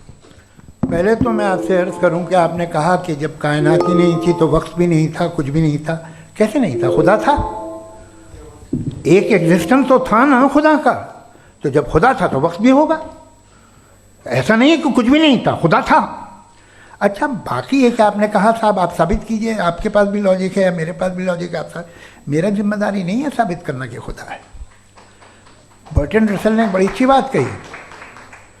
बर्टन रसल ने बड़ी अच्छी बात कही। मैं आपसे अगर ये दावा करूं कि एक चाय की केतली मरीख के चारों तरफ घूम रही है, मार्स के चारों तरफ, तो यह आपका काम नहीं है कि आप साबित करें कि कोई चाय की केतली नहीं है। ये मेरा काम है, मैंने दावा किया है। ये दावा तो मजहबी लोग करते हैं कि खुदा है। मैं क्यों साबित करूं कि नहीं है? जब तक आप मुझे कन्विंस नहीं कर देंगे मैं नहीं मानूंगा। आपकी जिम्मेदारी है, मेरी जिम्मेदारी नहीं है। दोयम ये कि ये जो आप कह रहे हैं जो गैप्स हैं, ये गैप जब जब किसी मजहब को चैलेंज करते हैं, जब ऐसा कोई बात आती है तो हंगामा हो जाता है कि जब वो चैलेंज करें किसी फेथ को। ये तमाम साइंस जो है इसे मुख्तलिफ जगहों पे मुख्तलिफ वक्तों में मजहब ने रोकने की कोशिश की है। ये किताब है religion and science, Burton Russell की, पढ़िएगा, अच्छी लगेगी आपको। तारीख ही है साइंस, मजहब की साइंस से उसका यही रिश्ता है। अच्छा, अब ये हम सोचें कि बहरहाल ये वजूद जो है मजहब और ये बिलीव इन गॉड इंसान को बेहतर बना देता है। तो एक काम कीजिए, हिंदुस्तान वर्ल्ड का नक्शा लीजिए और मार्क कीजिए कि रिलीजन कहाँ कहाँ ज़्यादा है, कहाँ कहाँ, चाहे वो लैटिन अमेरिका हो या मिडल ईस्ट हो या फार ईस्ट हो या हिंदुस्तान के वो इलाके जहाँ मजहबियत ज़्यादा है। रख दीजिए नक्शा अलग। अब दूसरा नक्शा, कि कहाँ कहाँ नाइंसाफ़ी, रिप्रेशन, औरतों के हुकूक की पामाली, जुल्म, डिक्टेटरशिप कहाँ है, नक्शा एक ही होगा। तो आप मुझे बताएं कि जो इसका तरकीब इस्तेमाल क्या है, खुदा का तरकीब इस्तेमाल तो बताइए। आप छोटी सी दवा सड़क पे बेचते हैं, उसकी भी तरकीब इस्तेमाल बताते हैं। इसके इस्तेमाल से तो फ़ायदे नहीं हुआ किसी को। जो सारे के सारे ख़राब मुल्क हैं, ख़राब समाज है, वो सारे जुल्म खुदा के नाम पे करते हैं। वो गलत करते हैं, सही करते हैं, मुझे क्या लेना देना उससे। इस्तेमाल से मालूम होता ना। एक विस्की की बोतल कभी शायद देखी हो आपने, लाल रंग की होती है, उस पर रोशनी और छपड़ा इंतहाई खूबसूरत लगती है, क्या बिगाड़ रही है किसी का? उसका इस्तेमाल गलत है, इसलिए आप उसे नापसंद करते हैं। इसका इस्तेमाल गलत है, इस तसव्वुर का इस्तेमाल ही गलत है और हमेशा से गलत हुआ है। आप देख लीजिए, इंसानी तारीख देख लीजिए, आज देख लीजिए, हिंदुस्तान देखिए, दुनिया देख लीजिए क्या हो रहा है। इसे कैसे इस्तेमाल कर रहे हैं फेथ वाले लोग? क्या फेयर हैं, जस्ट हैं, जो अपने खुदाओं पे यकीन रखते हैं? वो किस तरह के लोग हैं? वो लोगों को इंसाफ देते हैं, वो बेहतर इंसान बने। तो इस दवा का फ़ायदा क्या है? चलो बहुत फ़ायदा हो रहा तो मैं इस्तेमाल कर लूँगा, मगर मुझे तो इस दवा का कोई फ़ायदा दिखता ही नहीं। मुझे तो ऐसा लगता, मैं एक और बात बताऊँ, अगर कोई आदमी मजहबी है और अच्छा आदमी है तो मैं उसकी बहुत इज्जत करता हूँ, इसलिए कि मेरा ख्याल है मजहबी आदमी का अच्छा होना मुझसे अच्छा होने से ज़्यादा मुश्किल है। भाई हर चीज़ की एक लिमिट है। आप इतना भाग सकते हैं, इतना नहीं भाग सकते, इतना वज़न उठा सकते, इतना नहीं उठा सकते, इतना दूर देख सकते हैं, इतना दूर नहीं देख सकते। उसी तरह कॉमन सेंस कहता है कि आप में नेकी का भी एक कोटा होगा। अब आप अगर सुबह जाते हैं अपनी इबादत गाह और इबादत करते हैं, तो बाहर निकलते हैं तो आप तो यही महसूस करते हैं कि आपने एक बहुत अच्छा काम किया, आपकी नेकी का एक बहुत बड़ा कोटा खर्च हो गया जिससे किसी का कोई फ़ायदा नहीं। मैं तो नहीं जाता हूँ तो मुझे तो किसी को खाना खिलाना पड़ेगा, किसी बेवा की मदद करनी पड़ेगी। मैं अपना कोटा कैसे कंज्यूम करूँ? आप अपना कोटा, सारे मजहबी लोग इंतहाई यूजलेस कामों में यूज़ करते हैं। उसके बाद भी अगर आप में बच्ची है थोड़ी सी शराफत, तो भाई वाह क्या बात है।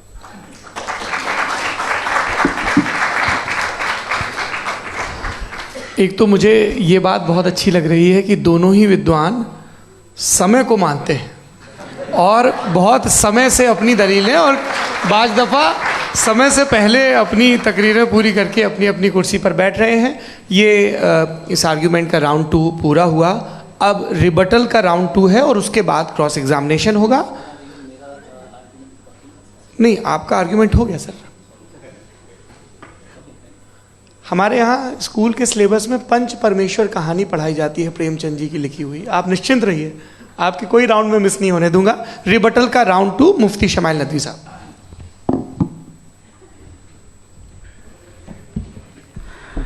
असल में जो हकीकी प्रॉब्लम है, असल प्रॉब्लम है वो ये है कि जावेद साहब के पास कॉन्सेप्ट ऑफ गॉड क्लियर नहीं है। इन्होंने कहा कि कायनात से पहले खुदा तो था, तब भी तो टाइम होगा। ये टाइम कायनात का हिस्सा है। हम खुदा, उस खुदा को मानते हैं, नेसेसरी बीइंग का टाइमलेस होना ज़रूरी है, चूंकि वो टाइम का क्रिएटर है।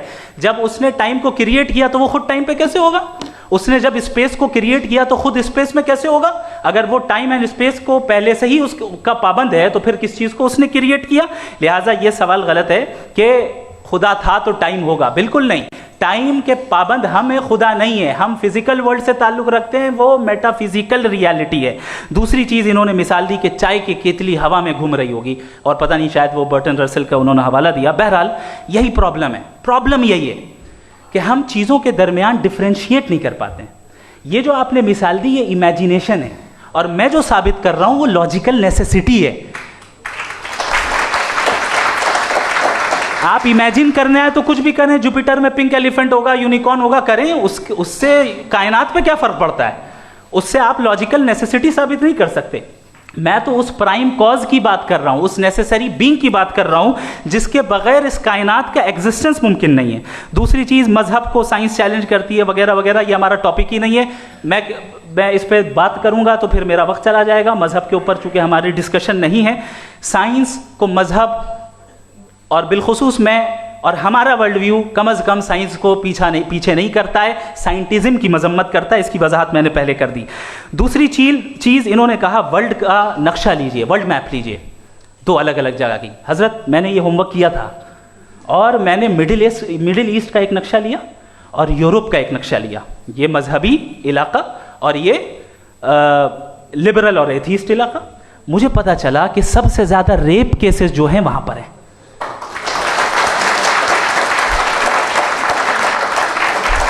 मुझे ये पता चला यूएन की रिपोर्ट के मुताबिक, मैं ये अपने घर से नहीं लेके आ रहा, कि जो वर्किंग वुमेन है यूरोपियन कंट्रीज में, उसमें 81% वुमेन सेक्सुअल हैरेसमेंट का वर्क में शुमार हो रही है। ये मिडिल ईस्ट में नहीं हो रहा है, वो मजहबी लोग हैं इसलिए नहीं हो रहा है। दूसरी चीज़ आपने ये कहा कि मजहबी आदमी का अच्छा होना हमारे अच्छे होने से बहुत मुश्किल है, बहुत मुश्किल है। तो इसका मतलब यह है कि गॉड के अलावा आपके पास अच्छे और बुरे का कोई स्टैंडर्ड है। मैं चाहूंगा कि कन्वर्सेशनल स्टाइल वाली डिस्कशन और सेगमेंट पे इसी पे बात कर लेते हैं। Thank you very much.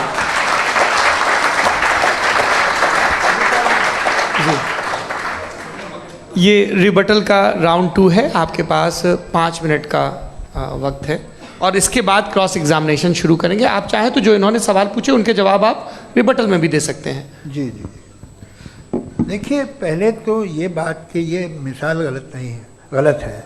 इन्होंने पहले ही हमको डिसार्म कर दिया, कह लिया अकल से मामला सॉल्व नहीं हो सकता, लॉजिक से आप पहुंच नहीं सकते। ये एक मेटाफिजिकल चीज़ है। मेटाफिजिकल अजीब सा लफ्ज़ है, ठीक से किसी को माने नहीं मालूम इसके, तो ऐसा लगता है कुछ बड़ी चीज़ है। अरे भाई क्या होता है मेटाफिजिकल, बताओ, खड़ी हो। ये एक लफ्ज़ है जो कहीं भी इस्तेमाल हो जाता है। जब आप एक बात कर रहे हैं और आप मुझसे बहस कर रहे हैं तो मुझे मेटाफिजिकल मत बताइए, आप लॉजिकली मुझे प्रूव किए। और अगर लॉजिकली आप नहीं बात करते साहब ये मेटाफिजिकल है, तो फिर हम आप बात क्या कर रहे हैं? मेरा आपका किस ज़बान में कॉन्वर्सेशन होगा? और ये कहना कि वक्त पहले नहीं था, तो फिर क्यों कहते हैं ये हमेशा से और हमेशा रहेगा?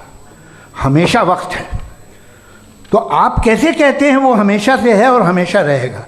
हमेशा का मतलब है कोई वक्त, अगर वक्त ही नहीं है तो हमेशा कैसे? बाहर वो रहेगा। अब मैं ये देखता हूँ, आपने कहा ना कि वहाँ रेप ज़्यादा होते हैं, तो हम एक बात देखते हैं कि ये दुनिया जिस पे वो कादर मुतलक है, जिसकी मर्ज़ी के बगैर पत्ता भी नहीं हिलता, ओमनीपोटेंट है, ये दुनिया चल कैसे रही है? और इस दुनिया का हाल क्या है? 45,000 बच्चे जो 10 साल की उम्र से कम थे वो गाजा में मरे। भूख से काला हांडी में बच्चे मरते हैं और डिप्थेरिया से मरते हैं। डिप्थेरिया अजीब मर्ज है, गले में जाली बनना शुरू होती है, बच्चा नीला हो जाता है, गरीब का बच्चा, इसलिए कि उपास इलाज नहीं। ये कादर मुतलक है, जो चाहे कर दे। इससे आप दुआएं मांगते हैं हमारी ये काम कर दे वो कर दे, तो इसका मतलब डे टू डे लाइफ में वो इंटरफेयर करता है और ये देख रहा है वो। अगर वो वाकई भी है फॉर डिस्कशन सेक, तो मैं जब दुनिया देखता हूँ तो मेरे दिल में उसके लिए कोई इज्जत नहीं पैदा होती। ये क्या कर रहे हो तुम पूरे ऑल पावरफुल हो, ओमनीपोटेंट हो, ओमनी प्रेजेंट हो।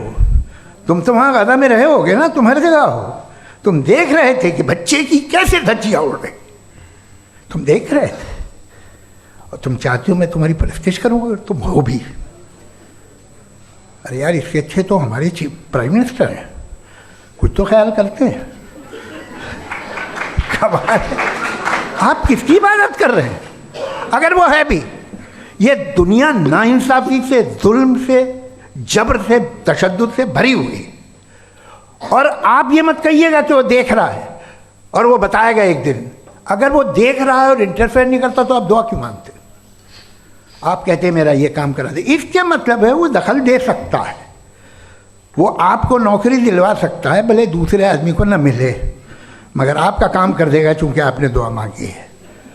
तो जब वो आपको नौकरी दिला सकता है, लड़की की शादी कर सकता है, बेटे को ग्रीन कार्ड दिलवा सकता है, तो कम से कम ये जो मर रहे हैं बच्चे, इनको रोक दे, कुछ तो करे।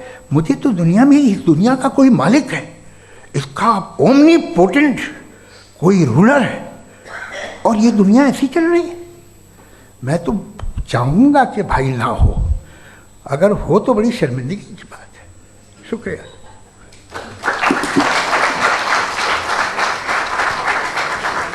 देवियों और सज्जनों, इस बहस के 2 राउंड और 2 रिबटल पूरे हो चुके हैं। अब सबसे ज़रूरी और सबसे मुश्किल राउंड शुरू हो रहा है, क्रॉस एग्जामिनेशन का। अब इन विद्वानों की सज्जनता की एक परख भी होगी और वक्त हमने 16 मिनट का तय किया है। पहला सवाल आप पूछना चाहेंगे? जी बिल्कुल। पहले बोले भी आप आप माइक ले लीजिएगा हाथ में, ये नीचे से ऑन जी। मैं बोलता हूँ, ये डायस हटा सकते हैं क्या हम थोड़ा क्विकली? डायस पीछे कर दीजिए बस थोड़ा सा, है ताकि ये जो दाएं बाएं लोग बैठे हैं इसे हटा ही दीजिए। अब हम वहाँ तो जाने वाले नहीं। आराम से आराम से दोनों तरफ से हटा दीजिए।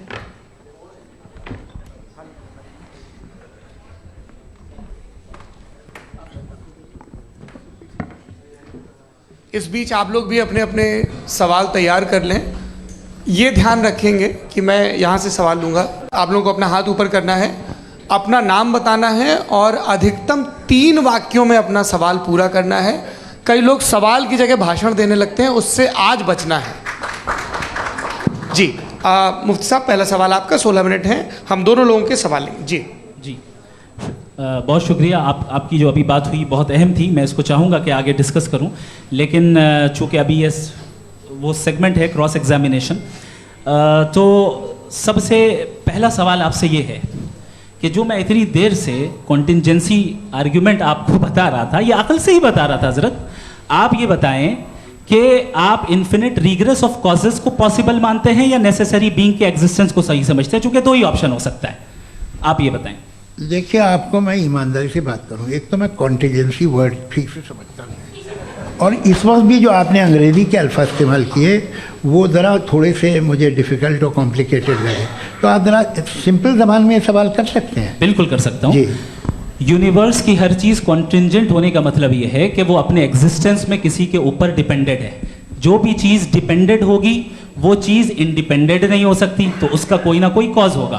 तो अब आप क्या समझते हैं कि ये इन्फिनिट रिग्रेस है, यानी कॉज पर कॉज, कॉज पर कॉज, कॉज पर कॉज, और कभी कोई यानी ये एंडलेसली चलता रहा? क्योंकि अगर ऐसा होगा तो हम तो एग्जिस्टेंस में आते ही नहीं। लॉजिकली ये मुत्तफक अलैह चीज़ है, मुत्तफक अलैह अग्रीड अपॉन। ओके, इस पे हमने एग्री किया था कि मुश्किल शब्द आएगा तो अर्थ बताना पड़ेगा। तो इन्फिनिट रिग्रेस तो पॉसिबल नहीं है, तो कहीं ना कहीं आपको रुकना पड़ेगा ऐसे नेसेसरी बीइंग पर। नहीं, कोई ज़रूरत नहीं रुकने की। किसने कहा आप रुकना पड़ेगा? आप रुकते हैं खुदा पे, आप नहीं रुकते। आप कहते हैं वो हमेशा से, जब उस वक्त से है जब वक्त नहीं था। आप कहाँ रुकते हैं कि अब हुआ था वो? आप नहीं कहते। हम क्यों नहीं मान सकते कि यूनिवर्स जो है और बल्कि मल्टीवर्सेस जो है वो हमेशा से हैं, वो बनती है, बिगड़ती है।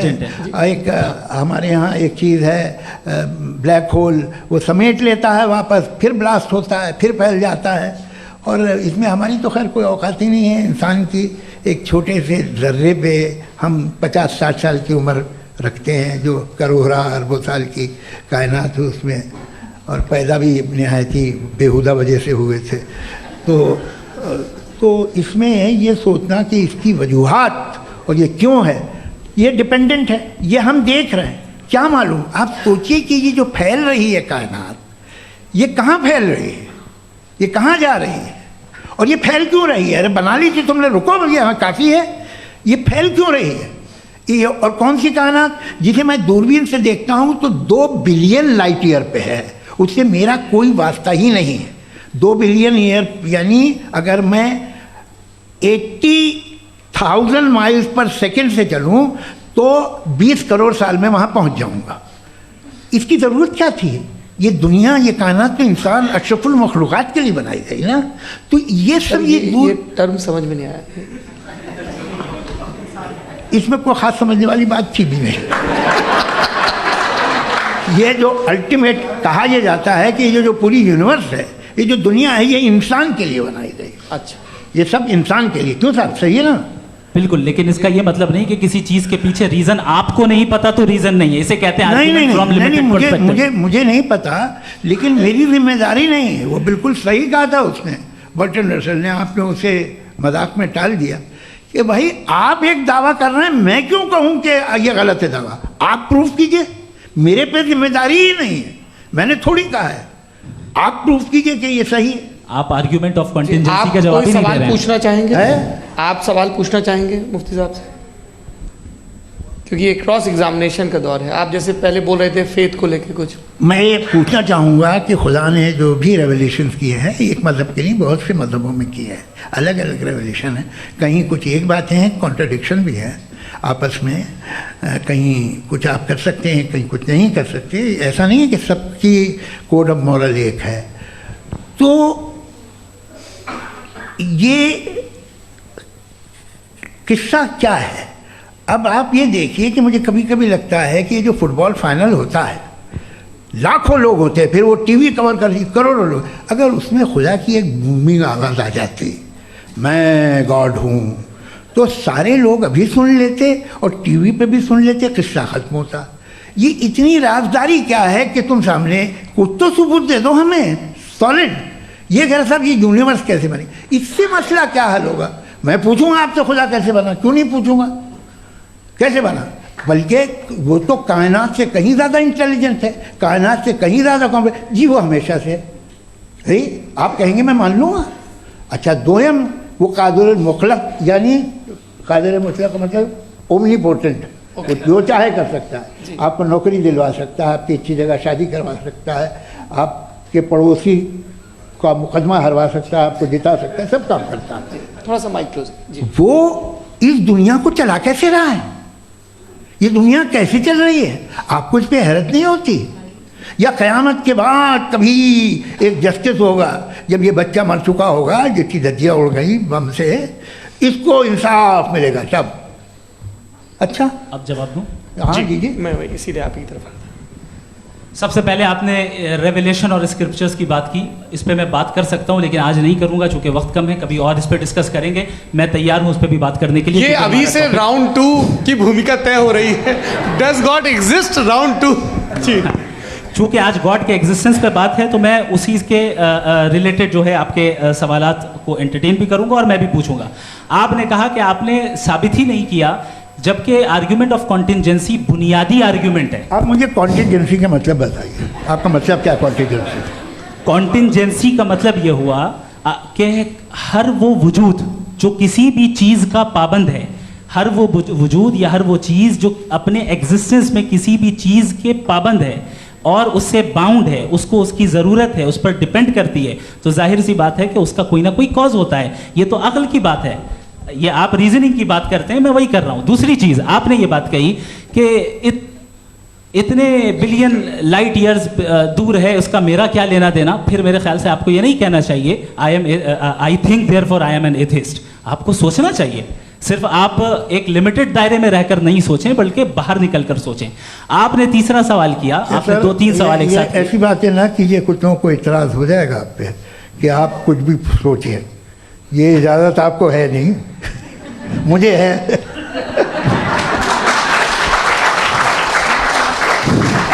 जी आपने प्रॉब्लम ऑफ इविल के ताल्लुक से सवाल किया और बार बार आप एक लफ्ज़ रिपीट कर रहे हैं कि ओमनीपोटेंट गॉड है, ऑल पावरफुल गॉड है।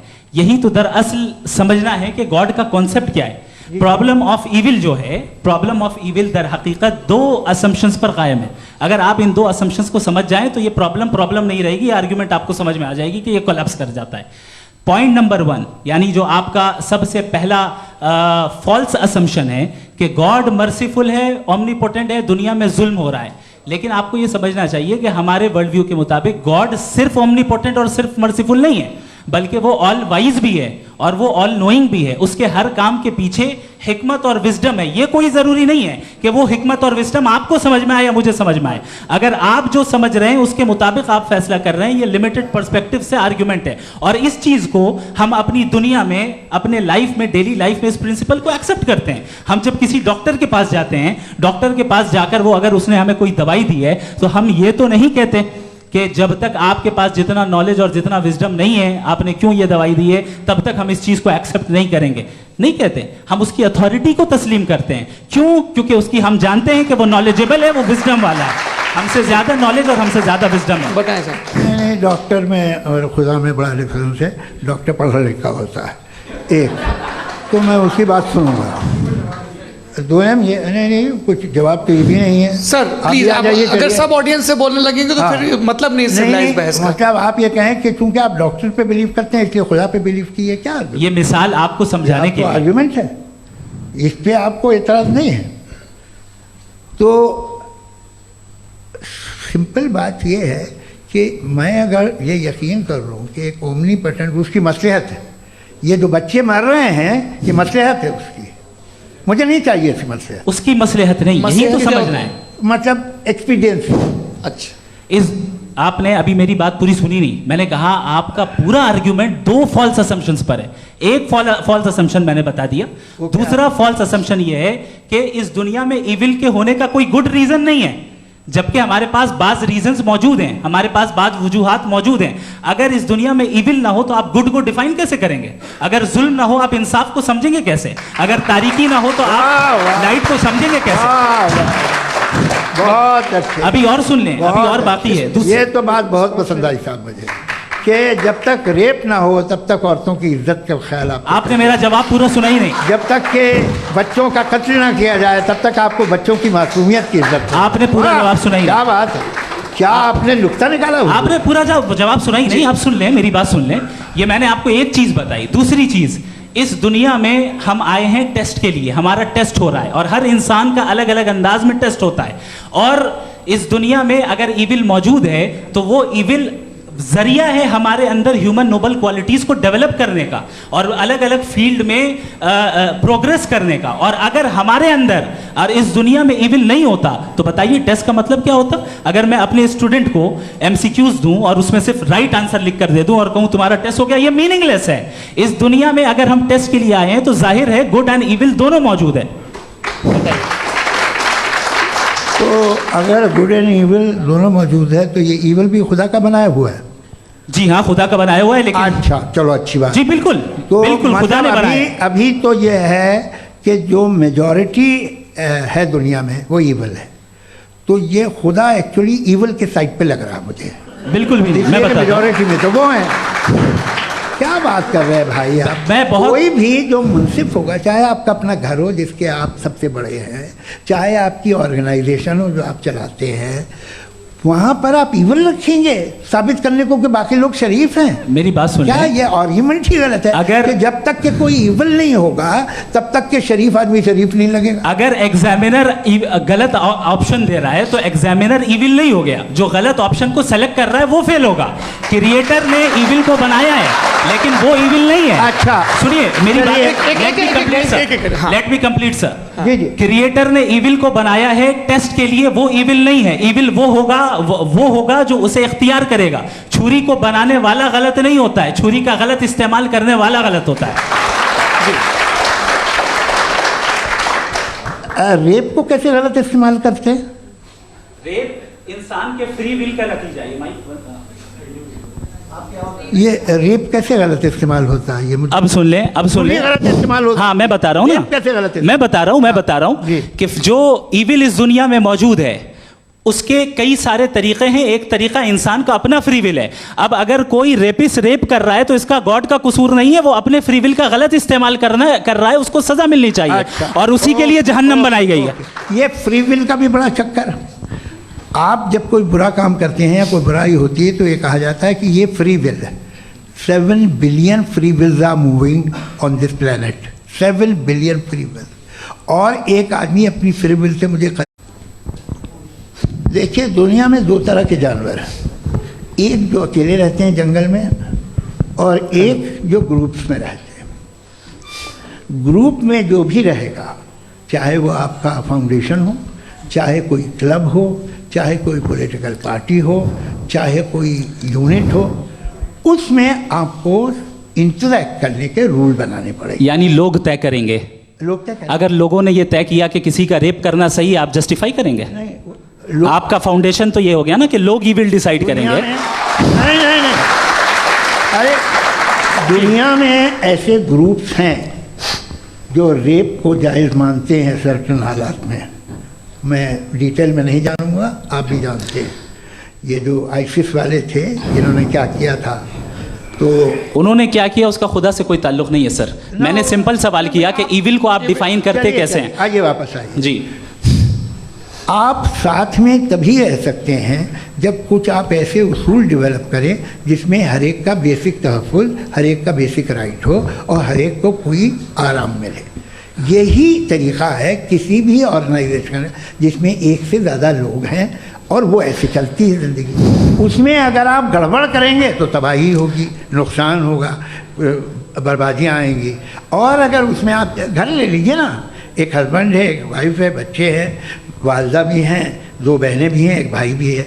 अब इसमें कोई निज़ाम आपको चाहिए साथ में रहने का, और एक दूसरे पे भरोसा रहे, एक दूसरे के बहीख्वाह हों, एक दूसरे की मदद करें, ऐसी ज़िंदगी। सर आपकी बात आ गई। आप ये कह रहे हैं कि लोग डिसाइड करेंगे क्या सही है क्या गलत है, यही है मेजॉरिटी डिसाइड करेगी क्या सही है क्या गलत है। अरे भाई बिल्कुल। मेजॉरिटी अगर ये कहे कि नाजी जर्मनी के साथ जिस तरह मेजॉरिटी थी कि जेनोसाइड करना सही है, आप जस्टिफाई करेंगे? उस वक्त आपका ये सवाल सिर्फ उसके बाद क्लोजिंग। हाँ, उस वक्त प्लेनेट पे जो लोग थे, उनमें कितने लोग हिटलर को सही समझते? अच्छा, प्लेनेट की मेजॉरिटी तय करेगी, सोसाइटी की नहीं। प्लेनेट की मेजॉरिटी गॉड के एग्जिस्टेंस को सही मानती है, आप क्यों नहीं मानते?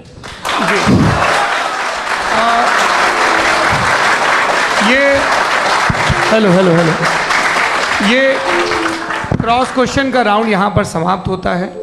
और ये बड़ा अच्छा है कि इस तरह से फ्रेगमेंट कर दिया गया है ताकि जो मरकरी ऊपर जा रहा है नीचे जवाब दे दूँ जी।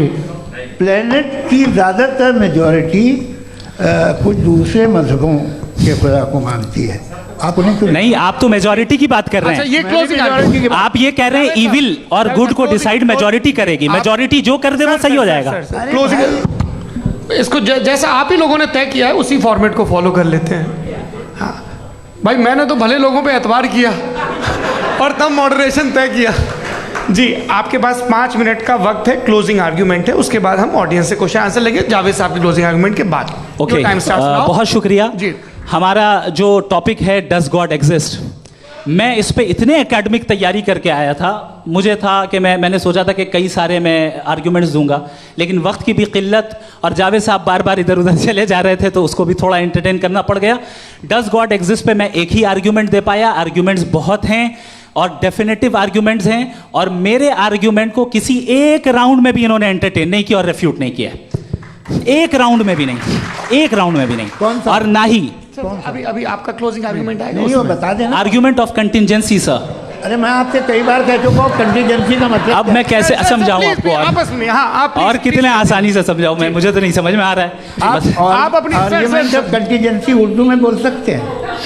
हाँ, आप अपनी बात पूरी कर लें जी, आखिरी 4 मिनट। दूसरी चीज, just a minute please ma'am, can I talk? दूसरी चीज ये है कि आपने एक तो इसका जवाब नहीं दिया, दूसरा आपने गॉड के ना होने पर कोई डेफिनेटिव आर्ग्यूमेंट नहीं दिया, सिर्फ मजहब पे बात कर रहे हैं आप। मजहब तो आज हमारा टॉपिक ही नहीं था। आज तो हमारा टॉपिक हो, आप मजहब से ले लेकर आईएस तक चले गए। भाई हमारा क्या ताल्लुक है उससे? We condemn them.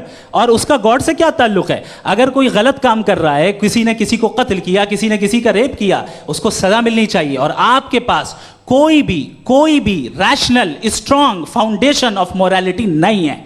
आपने कहा कि मेजॉरिटी तय करेगी सोसाइटी की, वो सही होगा। मैंने कहा हिटलर को फिर आप सही कहेंगे? नहीं, प्लैनेट की सोसाइटी की मेजॉरिटी तय करेगी। तो प्लैनेट की मेजॉरिटी गॉड के एग्जिस्टेंस को मानती है, आप कह रहे हैं ये रिलीजियस है। तो यानी आपके पास कोई स्ट्रॉन्ग फाउंडेशन नहीं है ऑब्जेक्टिव मोरालिटी का। ऑब्जेक्टिव मोरालिटी का अगर कोई फाउंडेशन है तो वो सिर्फ गॉड है, गॉड है, गॉड है। थैंक यू जी। ये मुफ्ती शमाइल नदवी साहब का क्लोजिंग आर्ग्यूमेंट था। अब हमारे पास जी, मैं जी ये बड़ा अच्छा है कि दोनों लोगों को मॉडरेटर से शिकायत भी और बोल रहे भाई हमारी शाबाशी भी तो करते चलो। अब मेरी बात जी, आपके पास जावेद अख्तर साहब 5 मिनट का वक्त है। ये आपका क्लोजिंग आर्ग्यूमेंट है, टाइम रीसेट कर दें जी। देखिए, बहुत सारी बातें हैं। गॉड का डेफिनेशन दुनिया के किसी भी रिलीजन में है कि वो ओमनीपोटेंट है, ओमनीप्रेजेंट है, he is just, he is kind, he loves you and so on.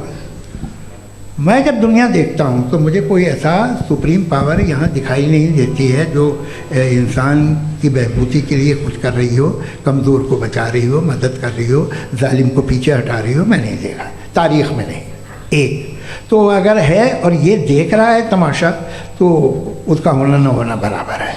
दोयम ये कि ये जो है, जब आप ये कहते हैं कि कायनात जिसकी कंटीजेंसी है, मैं देखिए वो लफ्ज़ इस्तेमाल किया मैं, तो ये कैसे हो सकती है भाई? और फ़ौरन आप सरेंडर कर देते हैं कि जाहिर है कि इसका बनाने वाला तो इससे 10,000 गुना था कॉम्प्लिकेटेड होगा। उस पर आपके होने पे कोई इतराज़ नहीं है। उसे वो टाइमलेस है, वो पहले से था, टाइम तो बहुत बाद में आया। ये सब आप मानने को तैयार है जिसका आपके पास कोई सबूत नहीं, आपके पास कोई रीज़न नहीं है। आपकी तारीख क्या है मज़हब होगी? बिलीफ की, जो खुदाओं का बिलीफ है, ये कॉन्स्टेंटली गलत साबित होता रहा है। मतलब आप कहें कि अरिस्टोटल के ज़माने में तो सब जाहिल थे, वो भी इतने ही यकीन से खुदा पे यकीन रखते थे जो अब नहीं रहा। ये भी नहीं रहेगा, आप लिख लीजिए। और इसके आसार आपको दुनिया में दिखाई देना शुरू हो चुके हैं। ये बहस क्या आज से 100 साल पहले इस तरह हो सकती थी? यहाँ तक तो आपको हम ले आए हैं। तो सर अरे इनको मदद की ज़रूरत नहीं भाई, ये सेल्फ सफिशिएंट आदमी है, आप क्यों इनकी मदद कर रहे हैं? Sir please. तो ये जो है तमाम बातें अपनी जगह हैं। ये एक पैकेज है। आप अकेले, कोई आदमी ऐसा नहीं जो सिर्फ गॉड को मानता हो, उसके साथ बहुत पैराफर्नेलिया आता है, अलग अलग पैराफर्नेलियाज आते हैं। They have always created chaos in the society. मैं तो आपको सीधा ऑफर देता हूँ कि दुनिया में 10 इम्पॉर्टेंट बिलीव्स हैं।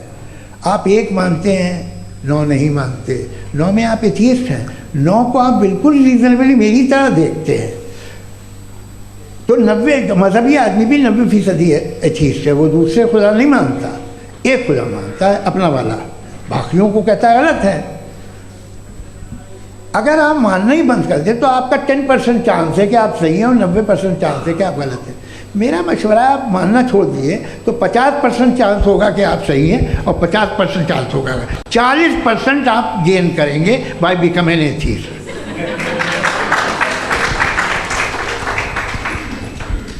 ये एक फरसूदा ख्याल है, ये ख़त्म हो रहा है। हो सकता है मेरी ज़िंदगी में ना हो, लेकिन ये हो जाएगा।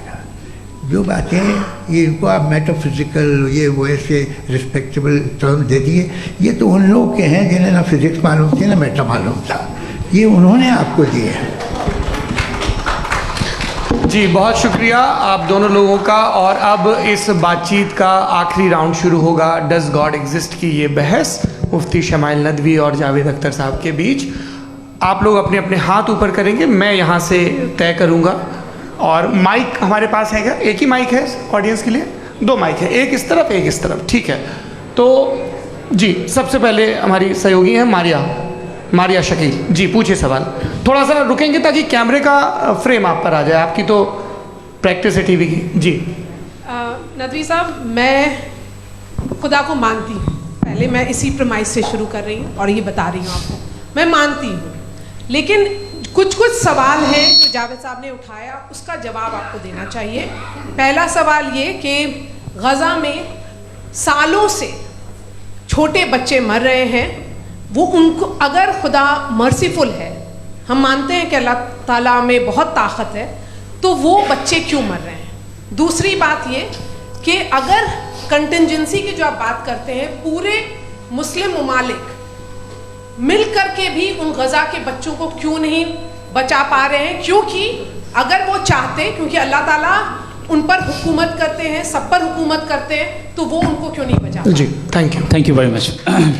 बहुत अच्छा किया आपने इस चीज़ को जिक्र कर दिया, मैं इसको और अच्छे से एक्सप्लेन करने की कोशिश करता हूँ। देखें, जहाँ तक आपने कहा कि गज़ा के बच्चों को मारा जा रहा है, देखें 2 वर्ल्ड व्यू है, एक एथिस्टिक वर्ल्ड व्यू, एक थीस्टिक वर्ल्ड व्यू है। बच्चे मर रहे हैं दोनों वर्ल्ड व्यू में, लेकिन हमारा वर्ल्ड व्यू कह रहा है कि रिकॉम्पेंस है, ये कह रहे हैं कि उनका मरना बेकार जाने वाला है।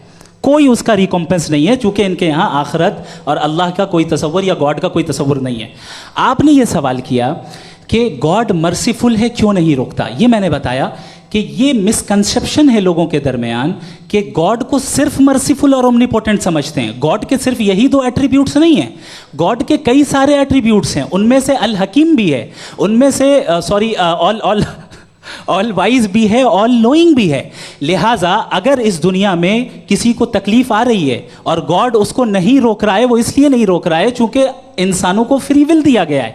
ठीक इसी तरीके से अगर एक डॉक्टर किसी छोटे बच्चे को इंजेक्शन लगा रहा है, उसे तकलीफ पहुंच रही है, उसके लिमिटेड पर्सपेक्टिव के एतबार से ये गलत हो रहा है और डॉक्टर बुरा है। लेकिन जब आप ब्रॉडर पिक्चर को देखेंगी, आपके और हमारे पास सिर्फ एक पिक्सल है, हमें इतना नजर आ रहा है कि गजा में कत्ल हो रहा है, लेकिन इसके पीछे कितना रिकॉम्पेंस उनको मिलने वाला है, पूरा पिक्चर गॉड के पास है। तो एक पिक्सल से आप पूरे पिक्चर को कभी भी जज नहीं कर सकती। आप इसमें कुछ जोड़ना चाहेंगे?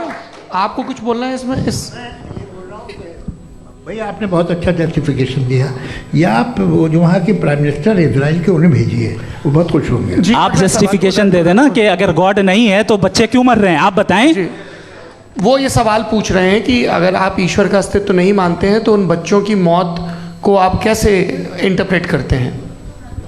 भाई ये दुनिया जो है, जो ताकतवर लोग होते हैं वो एक नाइंसाफ़ी करते हैं। तो ये अच्छा काम है आपके नज़दीक, तो नेचर नाइंसाफ़ी पे मबनी है। अरे मेरे भाई, आप नेचर की कहाँ बात कर रहे हैं, तो इंसान की बात कर रहे हैं। तो फिर जब मैं इंसान की बात कर रहा था, आप नेचर की बात करने लग गए। क्रॉस एग्जामिनेशन नहीं। हाँ, अब आप मुझे बोलने नहीं देंगे तो अलग बात है, आप बोलिए, मुझे कोई चीज़ जी नहीं, ये क्रॉस एग्जामिनेशन मुझे बोल तो लेने दीजिए। जी बोलिए। क्या बात ये है कि ह्यूमन सोसाइटी तभी साथ में रह सकती है जब वो मोहब्बत से, एकता से, एक दूसरे के एहतराम करके रहे। इसके अलावा पॉसिबल नहीं है, अकेले तो इंसान रह ही नहीं सकता। वहाँ पर कुछ लोग हैं जो फाउल करते हैं, वो फाउल हमेशा से तारीख में होता आया है। आज ये हो रहा है, जो हो रहा है बहुत बुरा हो रहा है, बहुत जालिमाना है, बहुत जाबराना है। उसको आप कहें कि ये बच्चों को कॉम्पनसेशन मिल जाएगा या इसकी इंजेक्शन है, इंजेक्शन तो हेल्थ के लिए दिया जाता है। आप ये कह रहे हैं कि ये बच्चों की जो धज्जियाँ उड़ रही हैं ये इंजेक्शन है, ये टेस्ट है, ये टेस्ट है और उस टेस्ट में उनको ऐसा रिकॉम्पेंस मिलेगा जो आपके तसव्वुर के बाहर है। ये आप 3 बरस के बच्चे को बारूद से उड़ा के टेस्ट ले रहे हैं। वाह, वो नहीं ले रहा है, खुदा नहीं उड़ा रहा है, इजराइल उड़ा रहा है जी। ये तो उसको कंडेम अगला सवाल लेते हैं प्रोफेसर पुरुषोत्तम अग्रवाल। मुफ्ती साहब, एक निवेदन आपसे है कि कम से कम थोड़ा सा माइक क्लोज, एक रिलीजियस और फिलॉसफिकल कर मैं प्लीज। एक रिलीजियस और फिलॉसफिकल ट्रेडिशन है जो ब्रह्मांड को यानी यूनिवर्स को ही अंतिम मानती है। सर्वम खलु इदम ब्रह्मम, this is Chandogya Upanishad, and it completely rules out the existence और नेसेसिटी, आपके शब्दों में necessity of a creator. The creation itself is the creator. तो एक मिनट प्लीज। दूसरा जो सवाल आपने अभी, जो आप बार बार कह रहे हैं कि भगवान विद्वान भी है, वाइज, सब जानने वाला, तो अगर विजडम में दुनिया भर के पापों और अत्याचारों को बर्दाश्त करना शामिल है, तो फिर इसका मतलब ये हुआ कि अगर मैं फ्री विल से उसको अपोज करता हूँ तो ईश्वर की विजडम और मेरी फ्री विल में कॉन्ट्राडिक्शन है।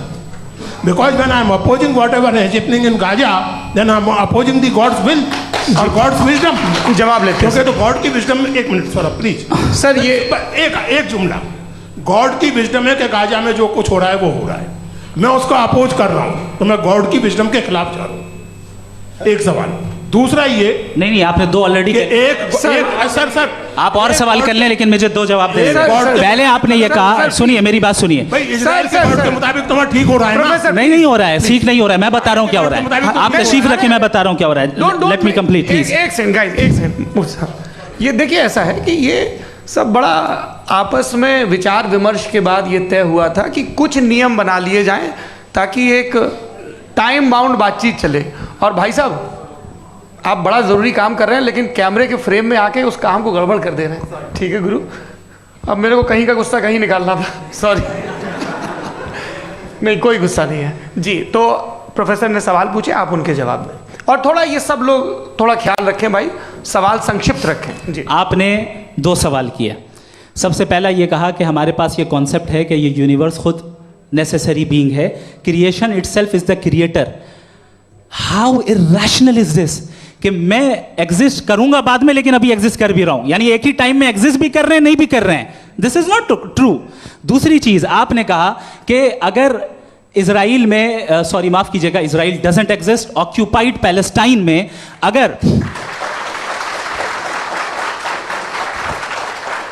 अगर ऑक्यूपाइड पैलेस्टाइन में बच्चों को मारा जा रहा है फ्री विल की वजह से और गॉड नहीं रोक रहा, ये कॉन्ट्रडिक्शन है। ये बताइए कि एक एग्जाम में एक बच्चा गलत आंसर लिख रहा है, सुनिए, एग्जामिनर चाहे तो रोक सकता है, क्यों नहीं रोक रहा है?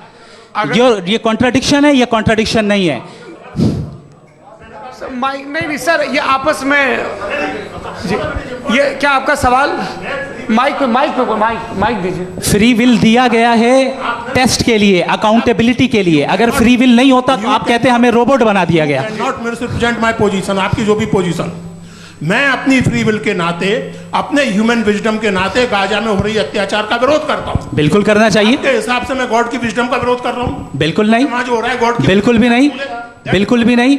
उसका वहां पर गाजा में कत्ल होना ये इंसानों के गलत इस्तेमाल का नतीजा है, फ्री विल के इस्तेमाल का नतीजा है। गॉड इसका हुक्म नहीं देता, उससे रोकता है। यही तो मसला है ना, आपके लिए कॉन्सेप्ट क्लियर? नहीं भाई, आपने तो बताया था इंजेक्शन लगाने से बच्चे को तकलीफ होती है, ये इंजेक्शन लगा। सर आप ऐसे रेटोरिक स्टेटमेंट दे तब तो कोई मसला नहीं समझते रहेंगे। This is a rhetoric statement, this is not a logical argument sir. I am sorry. आखिरी 30 मिनट बड़े मुश्किल होने वाले हैं। जी मुफ्ती साहब आगे बैठे हैं, इनको माइक दीजिए। हाँ तरुण, माइक आप अपने पास रखिए, आपको कैमरे का फ्रेम पता है। जी सबसे पहले दोनों को मुबारकबाद। एक सर अपना आप नाम बता दें। आप अमेरिका में शिकागो में रहते हैं, इतना मुझे याद है। बताया आप, यासिर नदीम अलवाजदी मेरा नाम है।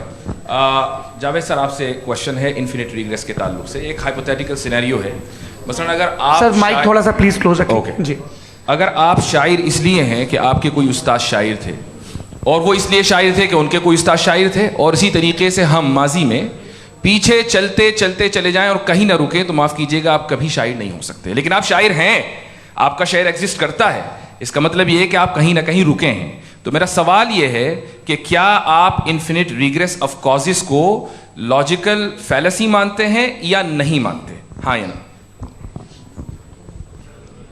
मैं इन्हें लॉजिकल फैलेसी नहीं मानता हूँ, लेकिन मेरा प्रॉब्लम यह है कि जब मैं नहीं मानता हूँ तो I continue with this logic जो फैलेसी नहीं हो। आप एक जगह रुक जाते हैं जाके, आप कहते हैं ये गेंद कैसे बनी, ये जजीरा कैसे बना, ये समंदर कैसे बना, ये ज़मीन कैसे बनी, और अचानक गॉड पे जाके आपको ब्रेक लग जाता है। एक बार आप सवाल नहीं करते कि भाई इनको बनाने वाला तो इनसे भी कॉम्प्लिकेटेड होगा, वो कैसे बना, उसके बारे में आपने इत्मीनान कर लिया, वो हमेशा से है। तो अगर आप उसे हमेशा से मानते हैं तो फिर ये मान लीजिए कि कायनात हमेशा से, क्या तकलीफ? फिर हम वजूद में नहीं आते जी हैं, हम मौजूद नहीं। अच्छा सर क्यों नहीं होता? मैं बताऊं प्लीज। जैसे मैंने मिसाल दी आपके शेर की, आपका शेर कभी वजूद में ना आता अगर शायर इसी तरह चलते रहते हमेशा। जी माइक मेरे ख्याल से एक सेकंड। इन्फिनिट रिग्रेस का कॉन्सेप्ट क्लियर नहीं हो पाया। सर रहने दें, लेट्स मूव ऑन सर। ठीक है। हाँ थोड़ा सा मॉडरेटर का भी ख्याल रखें। नहीं आपने तो रखा है, आपने रखा है। यहाँ पे गौहर रजा साहब हैं, वो भी एक सवाल पूछना चाहते हैं। माइक यहाँ नीचे से ऑन कर दिए, नीचे। पहले तो ये कह दूं कि मैं उन बच्चों से शर्मिंदा हूं जिनको गज़ा में कत्ल किया गया, क्योंकि हमारे होते हुए कत्ल किया गया। लेकिन उससे ज़्यादा शर्मिंदगी इस बात से हुई कि मुझे लगा कि मुफ्ती साहब उसको जस्टिफाई कर रहे हैं। बिल्कुल भी नहीं, आप बहुत ही गलत। मुझे लगा मैं गलत हो सकता हूं। बिल्कुल गलत मैं सवाल पूछ रहा हूं, मैं सवाल पूछ रहा हूं। मैं जावेद भाई से डिसएग्री करता हूं। एक सेकंड देखिए, अगर देखिए ऐसा, एक सेकंड आप सर वेट, अरे आप कुछ मेरे पहले मुझे अपनी बात कह लेने दीजिए। अगर ऑडियंस तय करेगी तो फिर मॉडरेटर का मतलब नहीं। मेरा आप सबसे ये कहना है, ये बहस दो लोगों के बीच में है, एक तरफ मुफ्ती साहब, एक तरफ जावेद साहब। पिछले 1.5 घंटे से ये लोग अपने अपने तर्क रख रहे हैं। आपकी इनसे इत्तेफाकी हो सकती है, ना इत्तेफाकी हो सकती है। मेरे उस्ताद मुझे सिखा गए हैं कि मुखामुखम में असहमति की गुंजाइश बची रहनी चाहिए।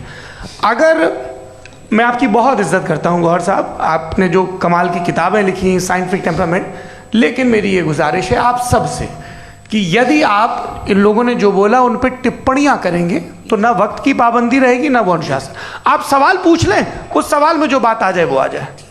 मैं जावेद साहब से डिसएग्री करता हूं, इसलिए जावेद साहब से सवाल पूछ रहा हूं। आपका सवाल जावेद अख्तर साहब से। और सवाल ये है मेरा कि जावेद साहब ने कई बार लॉजिक का इस्तेमाल किया कि साइंस में लॉजिक है और रिलीजन में लॉजिक नहीं है। मेरा ख्याल ये है कि रिलीजन में भी लॉजिक है, लेकिन उस लॉजिक की बेसिस ये है कि आप रुक जाते हैं, जिसका जिक्र जावेद साहब ने बार बार किया, यानी खुदा के तसव्वुर पे आते हुए, गॉड के तसव्वुर पे आते हुए रुक जाते हैं।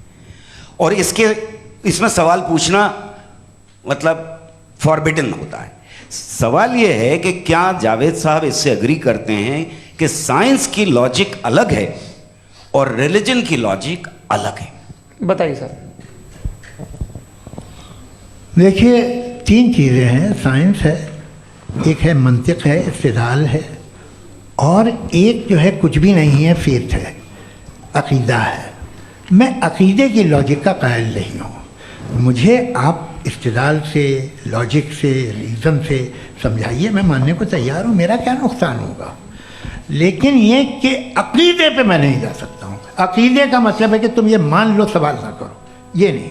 आप सारी बातें करके, बड़ी साइंटिफिक बातें करके एक जगह जाके खुदा के हुदूद पे रुक जाते हैं, सरेंडर कर देते हैं। मैं सरेंडर करने को तैयार नहीं।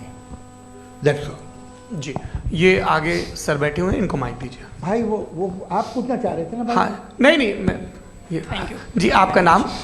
आसिम इफ्तिखार। आसिफ जी, पूछिए। सर, जावेद सर से सवाल है कि आपने अपने क्लोजिंग माइक थोड़ा करीब रखिए। अपने क्लोजिंग स्टेटमेंट में ये बात कही थी कि मज़हब का जो फ्यूचर है वो ज़्यादा दिन नहीं जाने वाला है, लेकिन मैं देख पा रहा हूँ कि जो ऑक्सफोर्ड यूनिवर्सिटी की एक स्टडी है 2011 में हुई है, जिसके 50 एकेडमिशियंस ने इसको अंजाम दिया था, उसमें वो ये कहते हैं कि जो फेथ इन गॉड है वो इनबिल्ट है ह्यूमन नेचर के अंदर, जिसको हम कहते हैं फितरत के अंदर शामिल है वो। और वो ये कहते हैं कि अगर कोई ये समझता है कि मज़हब को वो ख़त्म कर देगा तो ये उसकी गलत फहमी है। तो आप इसके बारे में, इस स्टडीज़ के बारे में क्या कहते हैं? ठीक है, मैं उनसे एग्री नहीं करता हूँ। वो कौन से प्रोफेसर होंगे? ऐसा उनके क्या पास डेटा है, इन्होंने डेटा के बेस होगा। डेटा क्या हो सकता है? फ्यूचर का डेटा तो नहीं हो सकता ना उनके पास, प्रेजेंट का डेटा हो सकता है। डेटा आपने सुना 100 साल पहले का बाद का डेटा? मैंने तो नहीं सुना आज तक। तो आज उनकी ये राय है और होगी राय, ठीक है। दुनिया में तरह तरह की राय है लोग, लेकिन मैं समझता हूँ कि वक्त के साथ इंसान ज़्यादा से ज़्यादा रीज़नेबल और लॉजिकल होता जा रहा है। आज आप देखिए वेस्टर्न यूरोप में क्या परसेंटेज है नॉन बिलीवर्स की, बहुत हाई। वहाँ चर्च खाली पड़े होते हैं। तो अल्टीमेटली तो इंसान कोई ऐसी बात बहुत अरसे तक नहीं मान सकेगा, चाहे गलत या सही, जो उससे उसके दिमाग को, उसके जहन को, उसकी लॉजिक को अपील न करे। वो कह रहे हैं तो ऑक्सफोर्ड के होंगे तो कैम्ब्रिज के होंगे, तो मुझे क्या लेना देना। उनका डेटा मुस्तकबिल का नहीं हो सकता है। जी। दीपक, हाँ पूछिए। मैं आऊँगा, अभी पीछे की साइड भी आऊँगा, माइक वहीं भेजूंगा 2-3 साल के लिए। जी जावेद साहब, आपसे सवाल है। नमस्ते। अरे भाई सर, अगर आप ही लोग तय करना है तो फिर 200 लोग तय कर लें। ये एक साथ नहीं sir, please don't do this sir. Everybody has a right sir, but we can only take selected questions. No sir, अरे ये यंग लोग भी हैं तो इनकी ये अब उतने यंग, भाई आप यंग हैं कि नहीं हैं? एक मिनट, वो कह रहे हैं वो भी यंग हैं साहब, आप उनकी नौजवानी पर दावा उनको ही करने थे। हाँ मुफ्ती साहब, आप यंग, हाँ पूछे। अरे भैया सर, मेरा सवाल ये है, कुछ इनसे भी तो पूछो। जी नहीं, बस आपसे एक सवाल है। जैसे थीस्टों के पास अपने जो ईश्वर को मानते हैं उनके पास अपने सोशल गेट टुगेदर्स हैं। 5 रोज़ आज क्रिसमस आने वाला है, होली है, दिवाली है, ईद है। एथिस्ट क्या ऑफर कर रहे हैं? मतलब मैं इनकी दुकान से मैं आना चाहता हूँ उस तरफ, पर मैं अट्रैक्ट नहीं हो पा रहा हूँ। मैं सोशल गेट टुगेदर्स क्या है आपके पास? वो ये कह रहे हैं कि जो धार्मिक लोग हैं, अलग अलग धर्म के लोग, उनके उत्सव त्योहार, कॉन्ग्रेगेशन बहुत हैं। अब आपको मैं एक सुनाता हूँ, यहाँ हिस्टोरियन भी बैठे हैं। मृदुला जी, आप बताइएगा सही है कि नहीं। ये एक कॉन्स्टेंटाइन, एक ग्रीक रोमन बादशाह था जो क्रिश्चियनिटी आने के 400 साल बाद उसने डिसाइड किया कि मैं क्रिश्चियन हो जाऊंगा, मेरी पूरी स्टेट कैंसिल हो जाएगी।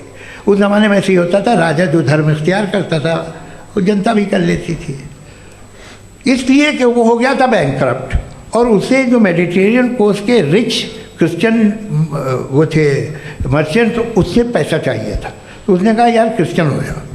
तो उसने अपने वजीर से कहा कि भाई ये हिस्ट्री है कि अब हम लोग क्रिश्चियन हो जाते हैं।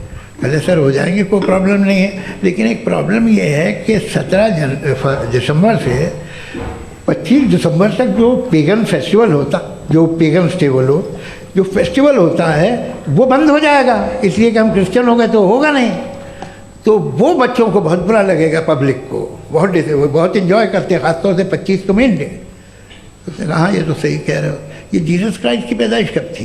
कहते साहब वो अप्रैल में थी। नहीं, कट करो, वो 25 दिसंबर को है।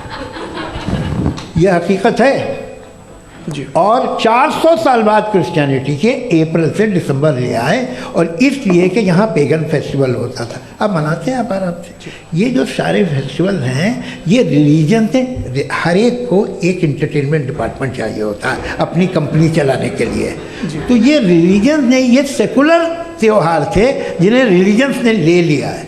ये मौसम के थे, फसलों के थे, किसानों के थे, उसको आपने लेके रिलीजियस रंग दे दिया। ये कोई रिलीजन से थोड़ी आए हैं आप। अच्छा हमें देखिए, हम तो मुल्द हैं, हम ईद मनाते हैं, हम दिवाली मनाते हैं, हम होली मनाते हैं, हम क्रिसमस मनाते हैं। बम्बई की फिल्म इंडस्ट्री की सबसे बड़ी होली हमारे घर में, सबसे बड़ी ईद हमारे घर में होती। वो हमारी सोशल वो है, हमारा हेरिटेज है। ऐसा थोड़ी है कि we will throw the baby along with the water. ये तो अच्छी चीज़ है, इन्हें रखो, जो बेकार है फेंक दो। जी हाँ, हेलो जी, मेरा सवाल नादवी जी से है। जैसा कि आपने बोला कि गॉड टाइम के भी परे हैं और गॉड इतनी कॉम्प्लेक्स चीज़ है कि उसे ह्यूमन माइंड समझ नहीं सकता, और गॉड ने अर्थ पे फ्री विल भी दे दी है, तो आप अपना वक्त ज़ाया क्यों कर रहे हैं गॉड के बारे में बात करके? अपन को तो बात करनी चाहिए कि सोसाइटी को बेहतर कैसे करें। जी, मैं गॉड वही बताता है सोसाइटी को कैसे बेहतर करें। अभी मैं आपका जवाब देता हूँ। आपने कहा कि टाइम पे वो एग्जिस्ट नहीं करता, नहीं, मेरा सवाल ये है कि जैसा आपने बोला कि गॉड बहुत ही कॉम्प्लेक्स चीज़ है। मैंने कहा ही नहीं कि कॉम्प्लेक्स है, तो आपके अल्फाज हैं। कॉम्प्लेक्स का लफ्ज़ गॉड के लिए सुइटेबल नहीं है। क्यों? क्योंकि कॉम्प्लेक्स वो चीज़ें होती हैं जो ऑब्जेक्ट हो। God is not an object जिसको आप इंस्ट्रूमेंट के जरिए लेबोरेटरी में जाके टेस्ट करें, oh it's very complex. No, वो कोई कार का इंजन नहीं है। वो फिलोसॉफिकली नेसेसरी बीइंग ऐसी बीइंग है जो सिंपल बीइंग है। हाँ, आप उसको मुकम्मल तौर पे उसकी तमाम हिकमतों को जान ले और हर चीज़ को जान ले, ये पॉसिबल नहीं है, क्योंकि वो ऑल वाइज है, आप ऑल वाइज नहीं है, और वो खुदा है, वो आपको सारी चीज़ें बता दे, ये ज़रूरी नहीं। मेरा सवाल ये नहीं था, मेरा सवाल ये था कि जब गॉड इतना परे है इस दुनिया से कि उसने अर्थ पे फ्री विल भी दी है, हम सब ह्यूमंस की फ्री विल है, और जो सोसाइटी में हो रहा है वो अपन लोग डिसाइड करेंगे, तो अपन लोग डिसाइड नहीं करेंगे ना, अपन लोग डिसाइड नहीं करेंगे। गॉड जो है, गॉड ने वो उसकी ज़ात, उसकी एग्जिस्टेंस टाइम एंड स्पेस से परे है, लेकिन वो हमारा टेस्ट ले रहा है और उसी गॉड ने हमें बताया कि तुम्हें क्या करना है क्या नहीं करना है, तो जाहिर उस गॉड की बात सुनेंगे ना हम। जी, वो पीछे एक चश्मा लगाए जो मैम खड़ी हैं, उनको दीजिए। हाँ, आप जी जी बिल्कुल आएंगे। देखिए मैं कोशिश कर रहा हूँ सब तरफ जाने की। हाँ, उनको दीजिए माइक। जी, हेलो सर, मैं ओमनी प्रेजेंट नहीं हूँ, टाइम पाबंद हूँ, और जहाँ तक कोशिश कर सकता हूँ करूँगा। जी, अपना नाम बताइए। मेरा नाम उर्सुला है, मैं दिल्ली यूनिवर्सिटी की एक स्टूडेंट हूँ और मैं स्टूडेंट फेडरेशन ऑफ इंडिया से हूँ। मेरा सवाल मुफ्ती जी से है कि इस हॉल के इस कमरे में बैठ के हम लोग रेप की मोरालिटी के बारे में फिलोसफिकली बात तो कर सकते हैं, बट असलियत ये है कि रोज़मर्रा की ज़िंदगी में औरतें रेप के थ्रू गुजरती हैं, और हम लोग सिर्फ नंबर्स पे इस तरह नहीं देख सकते, क्योंकि कितनी औरतें हैं इन कंट्रीज़ में जहाँ पे आप बता रहे हैं कि केसेस कम हैं, जिनका एक्सेस है कि वो जाके केस फाइल कर सकें। कितनी औरतें हैं जो जिनको काम करने की आज़ादी है उन कंट्रीज़ में। यूरोप में ये आज़ादी आ गई, यूरोप में ये रूल्स आ गए, तो हम आज उसके बारे में बात कर पा रहे हैं। जी, जवाब। आपने ये कहा कि कमरे में बंद होकर हम लोग इस पर फिलोसफिकली बात कर सकते हैं, लेकिन हकीकत में क्या हो रहा है, वो ग्राउंड लेवल पे क्या हो रहा है जो बहुत गलत हो रहा है, और वो सफ़र कर रही हैं। आई एग्री, बहुत गलत हो रहा है, और जो गलत हो रहा है उसको हमें रोकना है। और क्यों रोकना है, वो गलत क्यों है, हमारे पास इसका ऑब्जेक्टिव फाउंडेशन है, इनके पास उसका ऑब्जेक्टिव फाउंडेशन नहीं है। मैं ये कहना चाह रहा हूँ कि जहाँ पे भी जुल्म हो रहा है, जहाँ पे भी औरत पे जुल्म हो रहा है, या उसकी इज्जत लूटी जा रही है, या उसे तकलीफ पहुँचाई जा रही है, और सिर्फ औरत नहीं, किसी इंसान के ऊपर भी जुल्म हो रहा है, तो उसके खिलाफ खड़ा होना, ये मॉरलिटी हमारे पास गॉड के पास से आई है। वरना जावेद साहब तो कह रहे हैं कि जो है मेजॉरिटी डिसाइड करेगी, तो मेजॉरिटी तो कभी भी बदल सकती है। क्या आप ये थोड़ी सी आपको गलतफहमी है। मैं अगर मेरे जुमले से ये मदनत निकला या मैंने कहा तो ये जुमला मैं वापस लेता हूँ। ये मेरा मतलब ही नहीं था कि मेजॉरिटी डिसाइड करेंगे। मेजॉरिटी डिसाइड करे तो दुनिया में बड़ी, वैसे आपने कहा था ये जुमला। अच्छा हो सकता है, मैं मान रहा हूँ, बाद में रिकैप कर लेंगे। अरे एक सेकंड मैं अपनी एक्सप्लेनेशन दे रहा हूँ। मुनासिब बात यह है कि हम सब के सब दिल में जानते हैं कि क्या अच्छा है क्या बुरा है, हमें पता है अच्छी तरह से। जो लोग बुरे काम करते हैं उन्हें भी मालूम अच्छा क्या है। यही तो सवाल था हजरत कि फिर ये मोरालिटी आई कहाँ से? Cross examination. हाँ जी, हाँ, मोरालिटी साथ रहने की डिजायर से आई है। यानी साथ रहकर जो कुछ कह दे, जो कुछ कर दे, वो हो जाएगा? नहीं नहीं, तो आप कायदे से रही कर सकते हैं जब तक लोगों में मोरालिटी हो, वरना क्यास हो जाएगा। ये आपको कैसे पता? जी, हमने देखा ना, जहाँ मोरालिटी का क्यास हो गया, हम देखते हैं। कहाँ पे देखते भाई? तो दुनिया में आप जो कह रहे हैं, आप अभी कहीं पे अगर गलत हो रहा है इस बहस तो के उसको बाद आप में आप लोगों देखिए, को आप सर मुफ्ती आप साहब, एपिस्टेमोलॉजी की बात कर रहे हैं, मैं ओंटोलॉजी की बात कर रहा हूं। मैं इस बहस के बाद आप दोनों लोगों को चाय पे होस्ट करूंगा, वहां पे क्रॉस एग्जामिनेशन कर लीजिएगा। अभी ऑडियंस का हक मार रहे हैं आप लोग भाई, सर जस्ट लोग हैं आप लोग। और ये भाई ये एक हाँ, उधर आएंगे, उधर जी सर आएंगे। अच्छा सर मेरा नाम लईकुर रहमान है और मैं अलीगढ़ मुस्लिम यूनिवर्सिटी का स्टूडेंट हूँ। और जहाँ तक मुझे पता है कि sir you are also product of Aligarh Muslim University. मैं भी उसी चमन का बुलबुल। हाँ सर, तो बहुत खुशी हुई मुझे जान करके कि मैं आपसे मिलूँगा। सवाल सर, मेरा सवाल यह है, सर सैयद अलैहि रहमा का नज़रिया ये था कि खुदा के वजूद को अक़ल के दायरे में रह कर के तलाश करना, न कि पूरी तौर से उसका इनकार कर देना। Sir how will you define it? नहीं, तो ये तो आप इन्हें बताइए। ये सवाल आपसे कि खुदा का वजूद साबित कर रहे हैं। नहीं तो सर आपने इनकार कर रखा है, इस वजह से मेरा क्वेश्चन उन्होंने यही सर, एक सेकंड, सर सैयद ने यही कहा ना कि अक्ल से आप खुदा के वजूद को साबित नहीं कर सकते, यही कहा ना भाई। वो उन्होंने कहा कर सकते हैं और वो कर दिया गया आज। वो फोन दो। तलाश करना या साबित करना अक्ल से अक्ल से नहीं हो सकता। अरे सवाल तो सुन लीजिए जी। अक्ल से नहीं हो सकता है, यही कहा ना आपने। अक्ल से हो सकता है। अरे वो यही कह रहे हैं भाई, आप बता रहे हो सकता है, वो तो कुछ और। आप अगर सर देखो नौजवान फोन ले लो, वो इतनी कमाल की यूनिवर्सिटी है। अरे भाई दे दो ना जरा, एक मिनट दे दो भाई, मेरी बात सुनो, माइक पे बोलो ताकि जो लाखों लोग देख रहे हैं। माइक दे दो ना। अरे देंगे ना माइक, तुम ठहरो तो। हाँ सर, मेरा सवाल ये था कि सर सैयद अलैहि रहमा का एक नज़रिया था अपना कि खुदा का जो वजूद है उसको अक़ल के दायरे में रह कर के तलाश करना है, न कि पूरे तौर से इनकार कर देना है। ये उनका कॉन्सेप्ट था। लेकिन मेरा सवाल ये है कि आप इसको कैसे डिफाइन करते हैं, एक्सप्लेन कैसे करेंगे? मैं आपसे जानना चाहता हूँ, क्योंकि you are the product of Aligarh Muslim University. मुझे अक़ल के दायरे में रख के मैंने बहुत तलाश की, मुझे मिला नहीं। हाँ ये इधर वो चश्मा लगाए जो, हाँ उनको दे दीजिए। जी जी फटाफट पूछिए, 5 मिनट है, 5 मिनट में खत्म हो रहा है। हाँ अस्सलाम वालेकुम मुफ्ती साहब। एंड मेरा सवाल जावेद अख्तर साहब से। क्या नाम है आपका? अरे भैया सब मुझे पूछ रहे हो।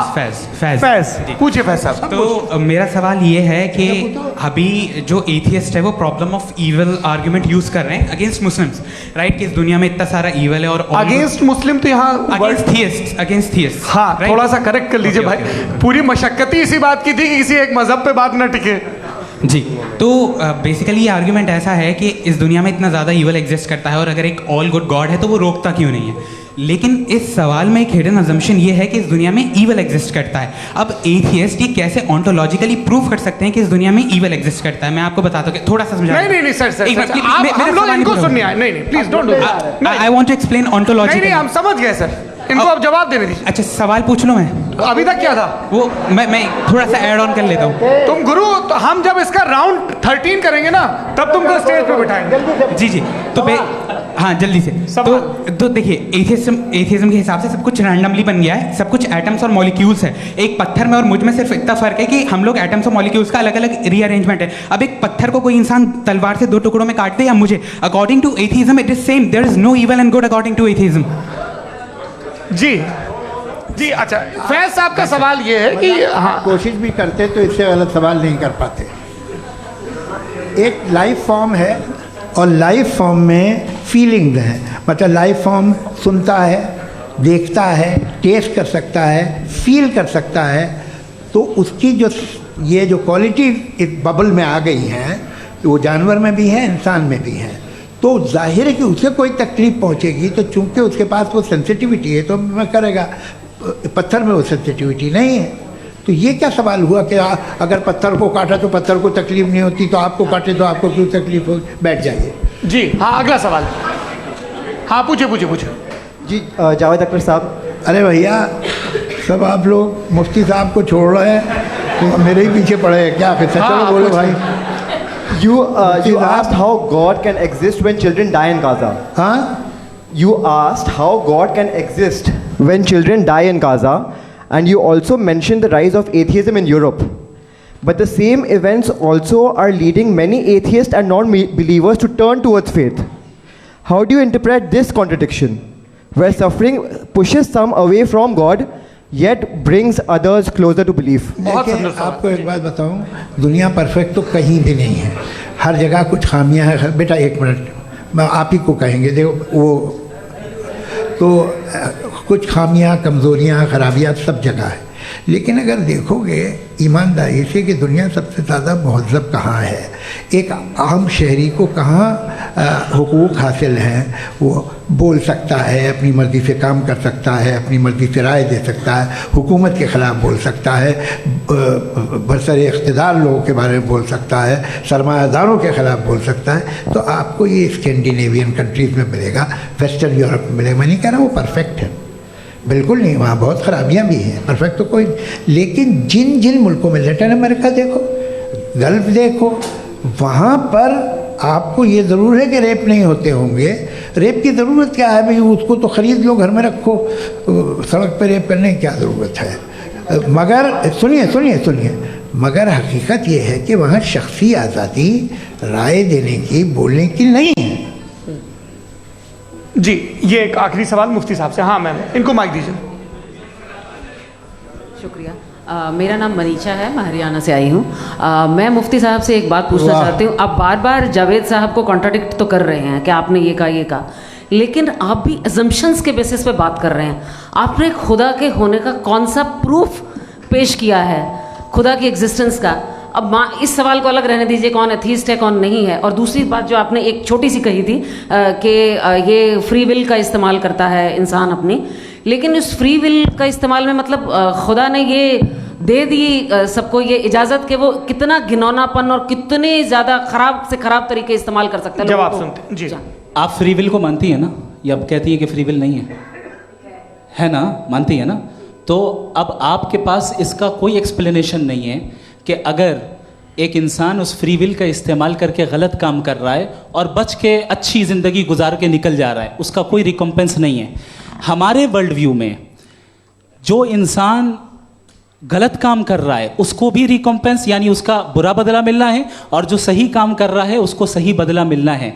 लिहाजा जो फ्री विल है वो इस तरीके से है कि एक लिमिटेड टाइम तक खुदा ने मोहलत दी है। ऐसा नहीं कि छूट दे दी, जो करना है करते रहो हमेशा।